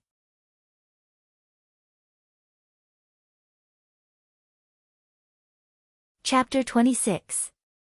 Let's not spout nonsense here first. I have something to talk to you about. Let's find a place to sit down. Wang Chong patted Wei Hao's shoulders and said. All right. Wait for me here. Seeing Wang Chong being so serious, Wei Hao retracted his smile. He grew up together with Wang Chong, and he knew that Wang Chong wouldn't ask for help easily. Furthermore, he didn't like coming to the 8 Gods Pavilion. There must be a reason for him to appear here. Gao Fei. Not a single cent less will be given to me. Hand it over obediently, or else you can forget about living in the capital in the future. Wei Hao tossed a bag over and pulled Wang Chong away. The scions of the prestigious clans in the 8 Gods Pavilion were reputable individuals. If they were to go back on their words, it would be embarrassing for them. Wei Hao wasn't afraid that they would go back on their words. Right, Wang Chong, can I talk to you about something? Wei Hao suddenly said. What? Wang Chong turned around and asked in astonishment. Can you not call me youngster Wei in front of so many people? Wei Hao lowered his voice and revealed a bitter expression. Upon seeing this, Wang Chong burst into laughter. Brat. Don't even think about it. The 8 Gods Pavilion was bustling with activity. Wei Hao pulled Wang Chong to his seat and sat down. Where did you go this morning? When I heard that you were out of your seclusion, I went to your house early in the morning, but your mother said that you weren't around. It sure isn't easy for me to meet you. Wei Hao was sweating profusely. He sat on his seat and drank a mouthful of the Western region pomegranate juice provided by the 8 Gods Pavilion. I had something on in the morning, so I went out. Wang Chong faintly smiled. Hearing Wei Hao's complaints, Wang Chong felt a surge of warmth in his heart. Only those who had lost something would know how to cherish it. Only Wang Chong knew how precious this seemingly ordinary scene was. Wei Hao would never know that at this time in his past life, he had already fallen out with him. In his previous life, he had a very strange feeling towards this world. This included his parents, brothers, sisters, and of course, Wei Hao. Back then, Wei Hao was Wang Chong's good brother, but he wasn't Wang Chong's. Especially during the 7 days he was in confinement. Wei Hao, the so-called good brother, didn't even look at him. What kind of good brother was this? Good friends? Good brothers? Even fair-weather friends would be better than this, right? From then on, Wang Chong completely broke off with him. She never saw him again. Only a very long time later did Wang Chong realize that while he was grounded for 7 days, Wei Hao was grounded for 7 days due to his relationship with his family. At that time, Wei Hao's father forbade Wei Hao from interacting with him due to his poor reputation. However, Wei Hao, who had always been obedient, contradicted his father for her sake. This completely infuriated his father, and caused Wei Hao to be beaten up. During those 7 days, he was actually lying in bed. However, Wei Hao never mentioned it in front of him, not even mentioning it. It was only until a long time later, when the great calamity came, that the two brothers who hadn't seen each other for a long time reunited. That was when Wang Chong found out about everything. At the same time, Wang Chong also knew that the mysterious person who had been helping him from behind the scenes after the Wang clan was no other than Wei Hao. Time reveals a man's heart. At the last moment of his life, Wang Chong finally knew what a true friend was, and what a true brother was. It was a pity that by the time Wang Chong came to his senses, it was already too late. The world had collapsed, and the heavenly continent no longer existed, let alone a mere Wei Hao. When Wei Hao finally died in front of him, Wang Chong couldn't help but cry. The biggest mistake he made in his life was to lose a true friend, a true brother. This was the pain in Wang Chong's heart, and also the regret of Wang Chong's life. Good brother. Don't worry, in this life, no matter what, I will never let you go. Wang Chong looked at the carefree Wei Hao, who seemed to know nothing, and thought. Speaking of which, you really caused a huge commotion with Yao Feng this time. It's a pity that fellow's martial arts are too powerful, and I'm not his match. Otherwise, I would have gone with you. Speaking of which, Yao Feng is too much. To think that he would make use of Ma Zhou to deal with you. Wei Hao slammed the table and said angrily, I told you long ago that Ma Zhou is a bastard, a hooligan. He must have some ulterior motives for hanging out with you. Do you believe me now? I believe you, I believe you. Wang Chong smiled. Looking at his brother's grumbling face, he felt warmth in his heart. This wasn't the first time he had heard such grumbling, but the feeling this time around was different. It had been a long, long time since they last saw such an ordinary scene between the two brothers. Brother, birds of a feather flock together. It's impossible for a cat and a rat to mix together, it's impossible for a fish to leave its habitat, and it's impossible for a bird to burrow underground like a worm. Nothing good will come out of the environment we were born in. Ma Zhou's matter is a good example. In the future, you shouldn't hang out with Ma Zhou and his gang anymore. Listen to me, come to the 8 Gods Pavilion more often in the future. Here, we are all of the same background, and we are all going to inherit our family's business in the future. It will be beneficial for us to interact more and have some fun. Wei Hao rambled on and said earnestly. To his brothers, Wei Hao had always been someone who was willing to sacrifice himself for them. Due to Wang Chong's rebellious personality, he was getting closer and closer to Ma Zhou and his gang. Seeing this, Wei Hao felt anxious and worried about Wang Chong. This wasn't the first time Wei Hao had spoken to Wang Chong about Ma Zhou's matter. In Wei Hao's view, Wang Chong probably wouldn't listen to his words. However, Wang Chong's reaction this time around was out of his expectations. All right. Wang Chong spoke a single word decisively. All right. Wei Hao was stunned. His outstretched hand pointed at the air, and the long speech that was about to come out of his mouth suddenly stopped in its tracks. All right. That's it. Wei Hao widened his eyes, unable to react to the situation. He had told him so many times in the past, but it was useless. This time around, he listened to him just once. How was this possible? Wei Hao blinked his eyes, unable to comprehend the situation. You won't hang out with Ma Zhou and his gang anymore? Will you come to the Eight Gods Pavilion with me more often? With a smile, Wang Chong nodded his head once more. Wei Hao blinked his eyes, and for a moment, he was at a loss for words. Wang Chong, you're really different from before. Wei Hao assessed Wang Chong from head to toe in astonishment. The current Wang Chong was completely different from before. In the past, Wang Chong would never come to the Eight Gods Pavilion. It was even more impossible for him to listen to his advice. Furthermore, the current Wang Chong was calm and composed. His disposition was completely different from before, as though he was a completely different person. Ha ha ha. You finally thought it through. I'm truly happy for you. Wei Hao suddenly thought of something, and he patted Wang Chong's shoulder with a delighted expression. Wang Chong was framed by Ma Zhou and was locked up for 7 days. As the saying went, a fall into the pit, a gain in your wit. In Wei Hao's view, the reason why Wang Chong underwent such a drastic change was due to Ma Zhou. Wang Chong had truly come to his senses. There was nothing that could make Wei Hao happier than this. Hee hee. Wang Chong chuckled. He knew what Wei Hao was thinking, but Wang Chong wouldn't reveal the true reason. This time, Wang Chong had another mission. It's about time. Wang Chong chuckled as he turned to look at a certain spot in the crowd. As though responding to Wang Chong's thoughts, a commotion broke out amidst the crowd. Before he could see anyone, an enigmatic voice could be heard before he could even see them. Yo! Isn't this young Master Wang Chong? The voice was filled with sarcasm and mockery. The crowd parted, revealing a 15 to 16-year-old youth wearing a silver crown. He wore a white robe embroidered with cloud patterns and had a peach blossom fan in his hand. He strode over with his head held high, his face filled with disdain.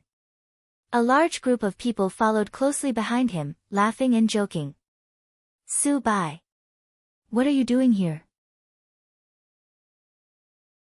Upon seeing this person, Wei Hao's expression changed.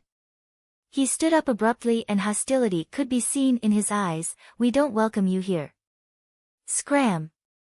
Wei Hao shot forward and stood in front of Wang Chong worriedly. Su Bai was the son of Duke of Su, and Duke of Su was close to the Yao clan. Wang Chong had just offended the Yao clan. This Su Bai probably didn't come with good intentions. Wei Hao, stop pretending. This isn't your home. Why can't I be here? Besides, did I say that I'm here to look for you? Wang Chong, don't you think so? As Su Bai spoke, his cold gaze fell on Wang Chong, who was standing behind Wei Hao. Wang Chong glanced at Gao Fei, who was standing behind Su Bai with his head lowered. He knew that Su Bai was brought here by Gao Fei. Since Gao Fei couldn't deal with Wei Hao and him, he brought Su Bai here as reinforcements. To put it more bluntly, Gao Fei was arranged by Su Bai to harm Wei Hao. Since Su Bai's plan failed, he couldn't help but find fault with Wang Chong. However, Wang Chong wasn't interested in bickering with him. Su Bai, you came at the right time. Lend me some money. Wang Chong raised his head to look at Su Bai and said calmly. The moment he said those words, the area within 10 zhang suddenly fell silent. The originally cheerful crowd looked at Wang Chong in shock. Even Wei Hao, who was standing in front of Wang Chong like the eagle protecting its chick, was stunned. Borrow money? Wang Chong wanted to borrow money from Su Bai. What was going on? Didn't Wang Chong know that he was the person Su Bai hated the most? Furthermore, given the relationship between the Su clan and the Yao clan, why would Su Bai lend him money? Ha ha ha. Wang Chong, are you insane? What makes you think that I would lend you money? After a moment of shock, Su Bai couldn't help but burst into laughter. Behind him, the crowd also couldn't help but burst into laughter. This lad must be insane. To think that the young master would lend him money. I think he's still awake from his morning nap. What nonsense are you spouting here? That a group of people started jeering and mocking him. The heir of the Wang clan, Wang Chong, was borrowing money from the opposing Duke Su's heir. There was nothing more hilarious than this in the Eight Gods Pavilion today. This lad was too wishful thinking. Hearing the laughter around him, Wei Hao felt so awkward that he could die. Wang Chong, what are you doing? Even now, he still didn't think that Wang Chong was the real deal. Given the relationship between Su Bai and Wang Chong, it was impossible for Wang Chong to borrow money from him. 2% interest. A month. Calculated by the days. When the time comes, the principal and interest will be paid together. Wang Chong chuckled. Leaning back, he said these simple words. In an instant, the entire hall fell silent. Even the scions and scions from the other tables were attracted by Wang Chong's words. Their eyes widened in shock. SSS. Gasps could be heard. Even Su Bai widened his eyes, as though he was seeing Wang Chong for the first time. Wang Chong's words were concise, but all scions in the capital understood what he meant. 2% interest, calculated by the days, would be 60% interest in a month. 10 silver taels would become 16 silver taels. Wang Chong's interest was even crazier than loan sharks. Wang Chong, you're insane. Wei Hao's face suddenly warped. He turned around and grabbed Wang Chong's arm.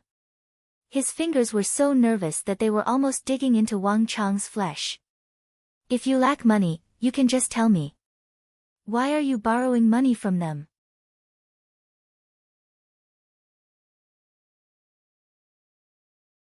Chapter 27. Wang Chong shook his head and shot him a consoling gaze.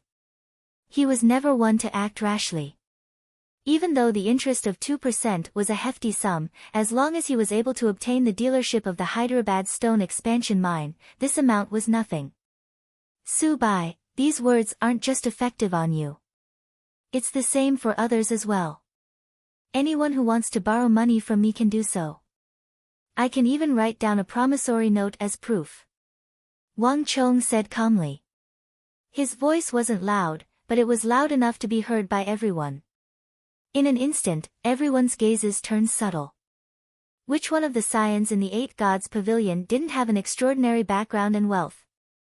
These people had never worried about food and drink.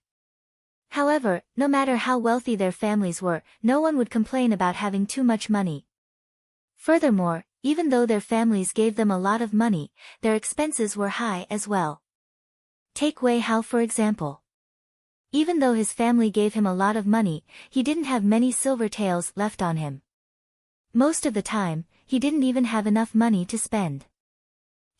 To think that the son of Duke Jiao would be so poor that he would come to the Eight Gods Pavilion to beg for money. Wang Chong, if you want money, you don't have to go through so much trouble. Take this silver tael as a reward from me. You don't have to return it. After the initial shock, Su Bai suddenly chuckled. With a flick of his wrist, he took out a silver tael and tossed it onto the round table before Wang Chong. 2% interest, calculated on a daily basis, would be 60% a month. Wang Chong's promise couldn't be considered small. However, Su Bai suddenly thought of something important. Duke Jiao's lineage was known for their incorruptibility, which was also known as poverty. For a son like Wang Chong, his monthly expenses were only a few silver taels. How much interest could these few silver taels generate? It was useless no matter how high Wang Chong's offer was. Since that was the case, he might as well be generous and give him a few silver taels. At the same time, he could make use of this opportunity to mock him. Unexpectedly, Wang Chong stretched out his index and middle fingers, and with a flick of his fingers, the silver ingot fell to the ground. Su Bai.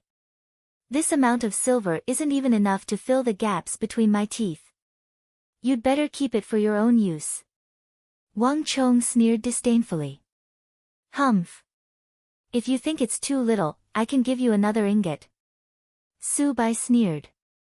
With a flick of his wrist, another silver ingot landed on the table in front of Wang Chong. Wang Chong didn't even look at it.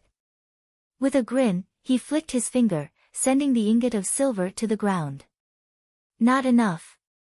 Wang Chong said calmly. That mocking gaze of his caused Su Bai's heart to clench in pain. Brat, don't be too greedy. I'm in a good mood today, that's why I reward you with 2 ingots of silver. How much silver do you want? 3 ingots. 4 ingots. Still not enough. Don't tell me you want 1 tael of gold. Do you think you can afford it with your monthly salary?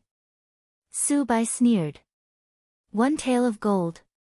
Humph, Su Bai, looks like you're short of money as well. Since that's the case, there's no need for you to lend me any money. How about this, I'll lend you a few taels of gold to spend later on. Wang Chong snorted disdainfully. Those words made Su Bai's face darken, and he felt unwell all over. What do you mean by 1 tael of gold is short of money? Even if the scions of the nobility in the capital had an extraordinary background, their monthly allowance would only be a few ingots to a few gold taels. At most, they would only have around a dozen gold taels. Even the scions of the nobility wouldn't dare to disregard a tael of gold. Who does this bastard Wang Chong think he is? Lending me a few gold taels to spend? How infuriating. Alright, Su Bai, you thought that you were formidable, but it turns out that you're only a so-so. Since you're not strong enough, you should just stand to the side. Wang Chong stood up from his seat with his hands on the armrest. At the same time, he gestured for Su Bai to stand by the side. Everyone else, listen up. 20% interest, calculated by the day, a month.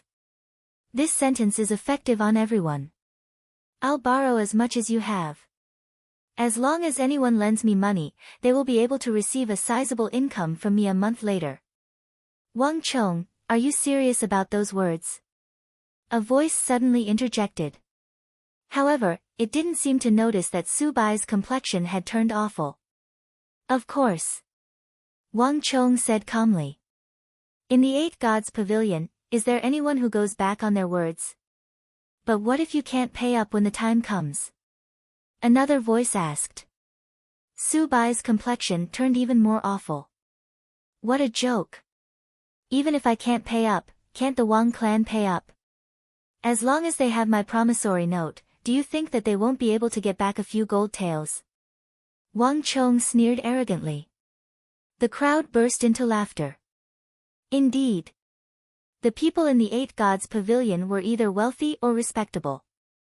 Even though Wang Chong was unable to repay the debt, the Wang clan behind Wang Chong was still able to do so.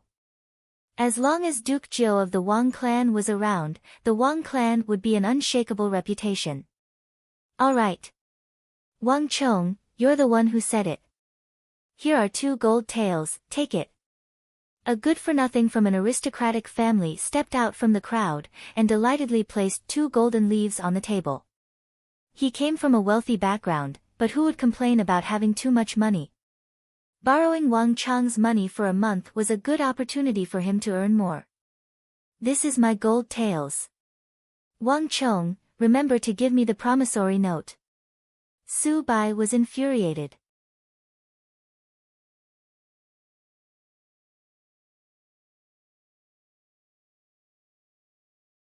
Even for Wei Hao, this was not a small amount. Looking at Wang Chong, who was writing by the side, Wei Hao was stunned speechless. It's still not enough. Wang Chong furrowed his brow in worry. Even though 200 gold taels was a huge sum to the scions in the capital, it wasn't enough for Wang Chong.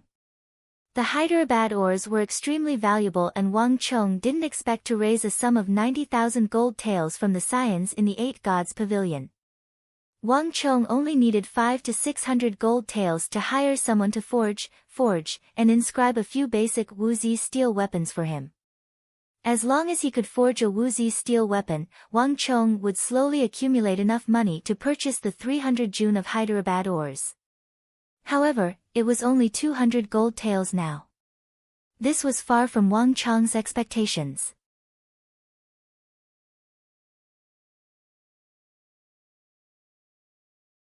Chapter 28. Peng. Just as Wang Chong was feeling anxious, a powerful hand reached out from the crowd, grabbing a heavy money pouch. Peng, the hand smashed the pouch heavily on the ground before Wang Chong. Wang Chong, you said it yourself. 2% interest, calculated on a daily basis. Is your word still valid? A cold voice sounded from above. Subai. Wang Chong lifted his head in astonishment. Seeing the familiar arrogant face, he couldn't help but chuckle. Of course it's valid. Subai, are you going to lend as well? Hee, Wang Chong, I have 1,500 gold taels here. Give me the promissory note and you can take it all. Remember, return me 2,400 gold taels a month later. Subai sneered coldly. Hearing this figure, the crowd couldn't help but exclaim in astonishment. 1,500 gold taels, this was an unimaginable sum of money. No one could have imagined that Subai would be able to gather so much money. Based on a monthly calculation, Subai would be able to earn 900 gold taels in a month. There had never been a scion who could earn so much money in a single month. With this sum of money, Subai would be able to live lavishly for a long period of time. Hee, since you dare to lend it to me, why wouldn't I dare to accept it? Looking at the heavy money pouch before him, Wang Chong was overjoyed. It just so happened that he felt that he didn't have enough money, so Subai sent it over. With this 1,000 gold taels, he wouldn't be in such a tight spot anymore. He would be able to carry out his plans better. Shwa shwa shwa. Without waiting for Subai's reaction, Wang Chong lifted his brush, dipped it in ink, and swiftly wrote down a letter. Flicking the ink, he passed it over to Subai. Take it. If you lose it, I won't be able to return it. You don't have to worry about that. Subai smiled sinisterly. Stretching out his right hand, he snatched the promissory note from Wang Chong's hand. Wang Chong, I have something to say to you. Seeing Subai's gleeful smile, Wei Hao couldn't hold himself back anymore. He pulled Wang Chong forcefully and dragged him out of the room. Laughter could be heard from the pavilion. Looking down from above, Subai watched Wei Hao and the others leave with a cold sneer in his eyes. In the Eight Gods Pavilion, just as everyone was about to disperse after watching the show, Subai suddenly turned around. Wait! Subai's face darkened as he suddenly called out to everyone. The Eight Gods Pavilion abruptly fell silent, and doubtful gazes turned to look at Subai. While everyone was still perplexed, Subai suddenly reached into his robe and took out the pendant token. This is Yao Feng Gongzi's token. Yao Gongzi had ordered that no one was to speak of what had happened in the Eight Gods Pavilion today. If anyone leaks this information, that person will become the enemy of Duke Yao's mansion, and at the same time, become the enemy of our Su family. Subai glared viciously at the crowd, his expression incomparably cold. Some of the dissatisfied disciples felt a chill in their hearts when they heard this. They couldn't help but shiver and quickly shut their mouths. The Yao clan's influence was monstrous and they were highly regarded by the king of Qi. Currently, they were at the peak of their power and no one in the capital dared to offend them. With the addition of the Su clan, no one dared to offend them. No one dared to disregard Subai's warning. Weird. Among the crowd, only Gao Fei was surprised. He had just returned from Yao Feng Gongzi's residence, but Yao Feng didn't say such words. Lifting his head, Gao Fei was just about to say something when Subai glared at him viciously. He immediately understood what was going on and his heart shuddered. He hurriedly lowered his head, not daring to speak a word. Yao Feng had many people in the Eight Gods Pavilion, and the people he came into contact with were all scions of prestigious clans. He didn't consider this possibility, but Su Bai did. There were too many people in the Eight Gods Pavilion, and if the matter of Wang Chong borrowing money were to be leaked to the Wang clan, this show wouldn't be able to continue. If Wang Chong were to borrow money today, the Wang clan would return the money to them tomorrow. No one would be able to benefit from this, nor would they be able to use this to threaten the Wang clan. The promissory note that Wang Chong wrote was a powerful weapon against the Wang clan. How could Su Bai allow anything to go wrong? With the reputation of the Yao clan and Su clan, he would like to see who would dare to leak this matter out. Wang Chong, what are you trying to do by borrowing so much money? Walking out of the Eight Gods Pavilion and onto the streets, Wei Hao couldn't help but ask, 1,700 gold taels, 1,700 gold taels. Do you know that it will be a huge problem if you don't return it in a month's time? On the streets, Wei Hao stared at Wang Chong in panic. 1,700 gold taels might be a pie that fell from the heavens in the eyes of others, but in Wei Hao's eyes, it was a hot potato. Just thinking about it made Wei Hao's head spin and his limbs go numb. Up till now, Wei Hao still couldn't understand why Wang Chong suddenly wanted to borrow such a huge sum of money. Wei Hao, don't panic. I know what I'm doing. Wang Chong smiled calmly. His expression was exceptionally calm, and that unique calmness caused Wei Hao to calm down. Even though he didn't know what Wang Chong was up to, Wei Hao suddenly believed that there was a reason for Wang Chong's actions. He wasn't acting recklessly. I won't hide it from you. I have a huge use for this sum of money. If I were to succeed, not only would it be beneficial to me, it would also be beneficial to our Tang dynasty. They had grown up together, so Wang Chong revealed the matter regarding Hyderabad to Wei Hao without hiding anything. Initially, Wei Hao was listening attentively, but at the end, he couldn't help but exclaim in shock. What? 90,000 gold taels. Wei Hao stared at Wang Chong with widened eyes and shouted, Wang Chong, are you insane? How can you agree to such a deal? This is impossible. What kind of ore is worth 90,000 gold taels? Wei Hao's vision darkened, and he felt that he couldn't even stand straight anymore. He thought that 1,700 gold taels was more than enough, but he didn't expect an even greater calamity to follow. Wang Chong actually owed 90,000 gold taels to someone. Wei Hao felt as though his head was about to explode. Wei Hao, don't panic. I know what I'm doing, nothing will go wrong. Wang Chong said calmly, his voice as calm as usual. Wei Hao's reaction wasn't out of his expectations. For 14 to 15-year-old youths like them, anyone would have the same reaction when they heard of 90,000 gold taels. However, Wang Chong wasn't acting impulsively. If he wasn't certain that he could reap greater benefits from the Hyderabad ore, he wouldn't have done such a thing. Wei Hao, compared to what you're worried about, I need your help more now. Wang Chong said calmly. What is it? Wei Hao took a deep breath and calmed himself down. Tell me, what do you need me to do? As long as I can help you, I'll do my best to help you. I'll try my best to help you through this. Good brother. Wang Chong smiled faintly. As expected of his good brother who had grown up with him, he was indeed reliable at crucial moments. There are too many people here, let's go. Let's talk in the carriage. With Wang Chong in front and Wei Hao behind, the two of them entered the carriage by the side of the road. Wei Hao's eyebrows were tightly knitted together. He seemed to be considering how he should deal with the aftermath for Wang Chong. 90,000 gold taels wasn't a small sum, and it was an impossible task. Wei Hao didn't think that Wang Chong would be able to accomplish it. Thus, Wei Hao tried to persuade Wang Chong once more. Wang Chong, can't you think of a way to cancel this deal? No. Wang Chong shook his head. It's impossible to cancel a deal recorded in the Court of Judicial Review, and he doesn't wish to do so either.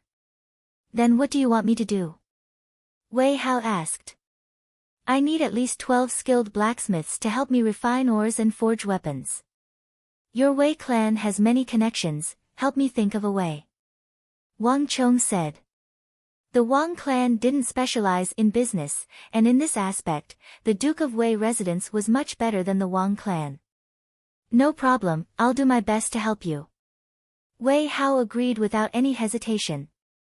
Even though he hadn't taken over the clan's business yet, finding a dozen skilled blacksmiths was a piece of cake for him.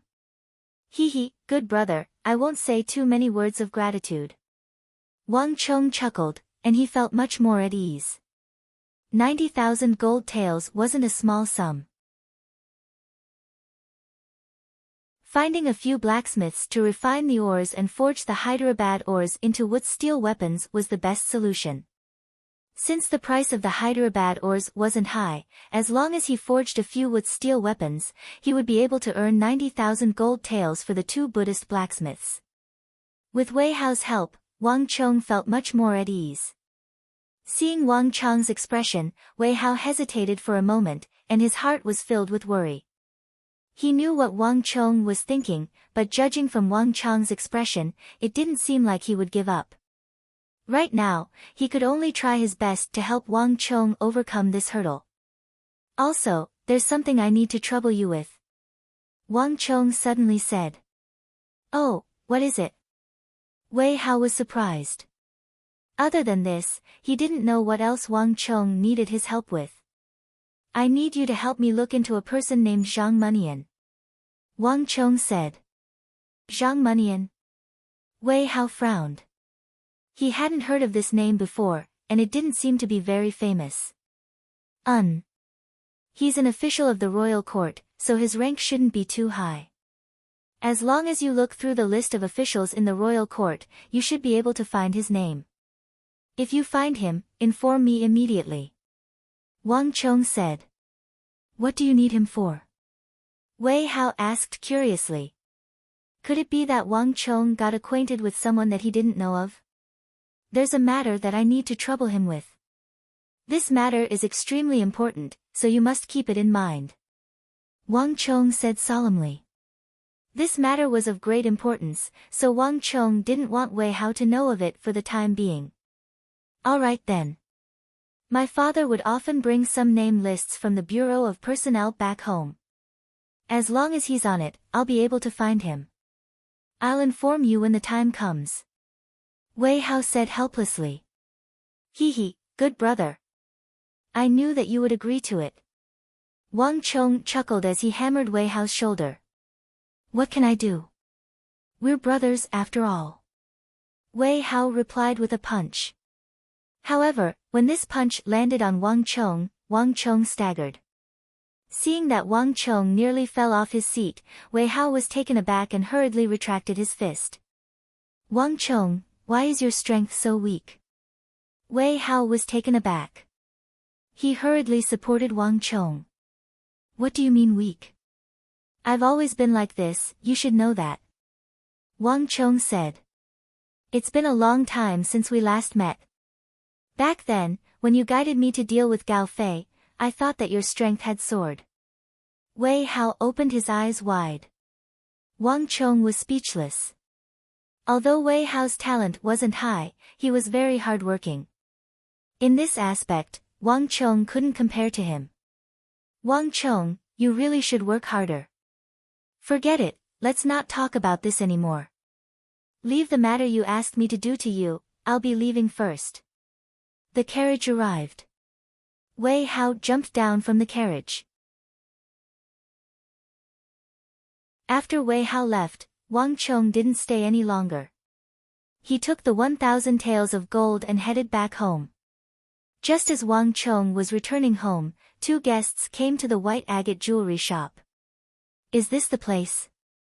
On the bustling street, a figure in blue stared blankly at the white signboard above his head. That's right, the white agate jewelry shop, this is the place. The other person said with certainty.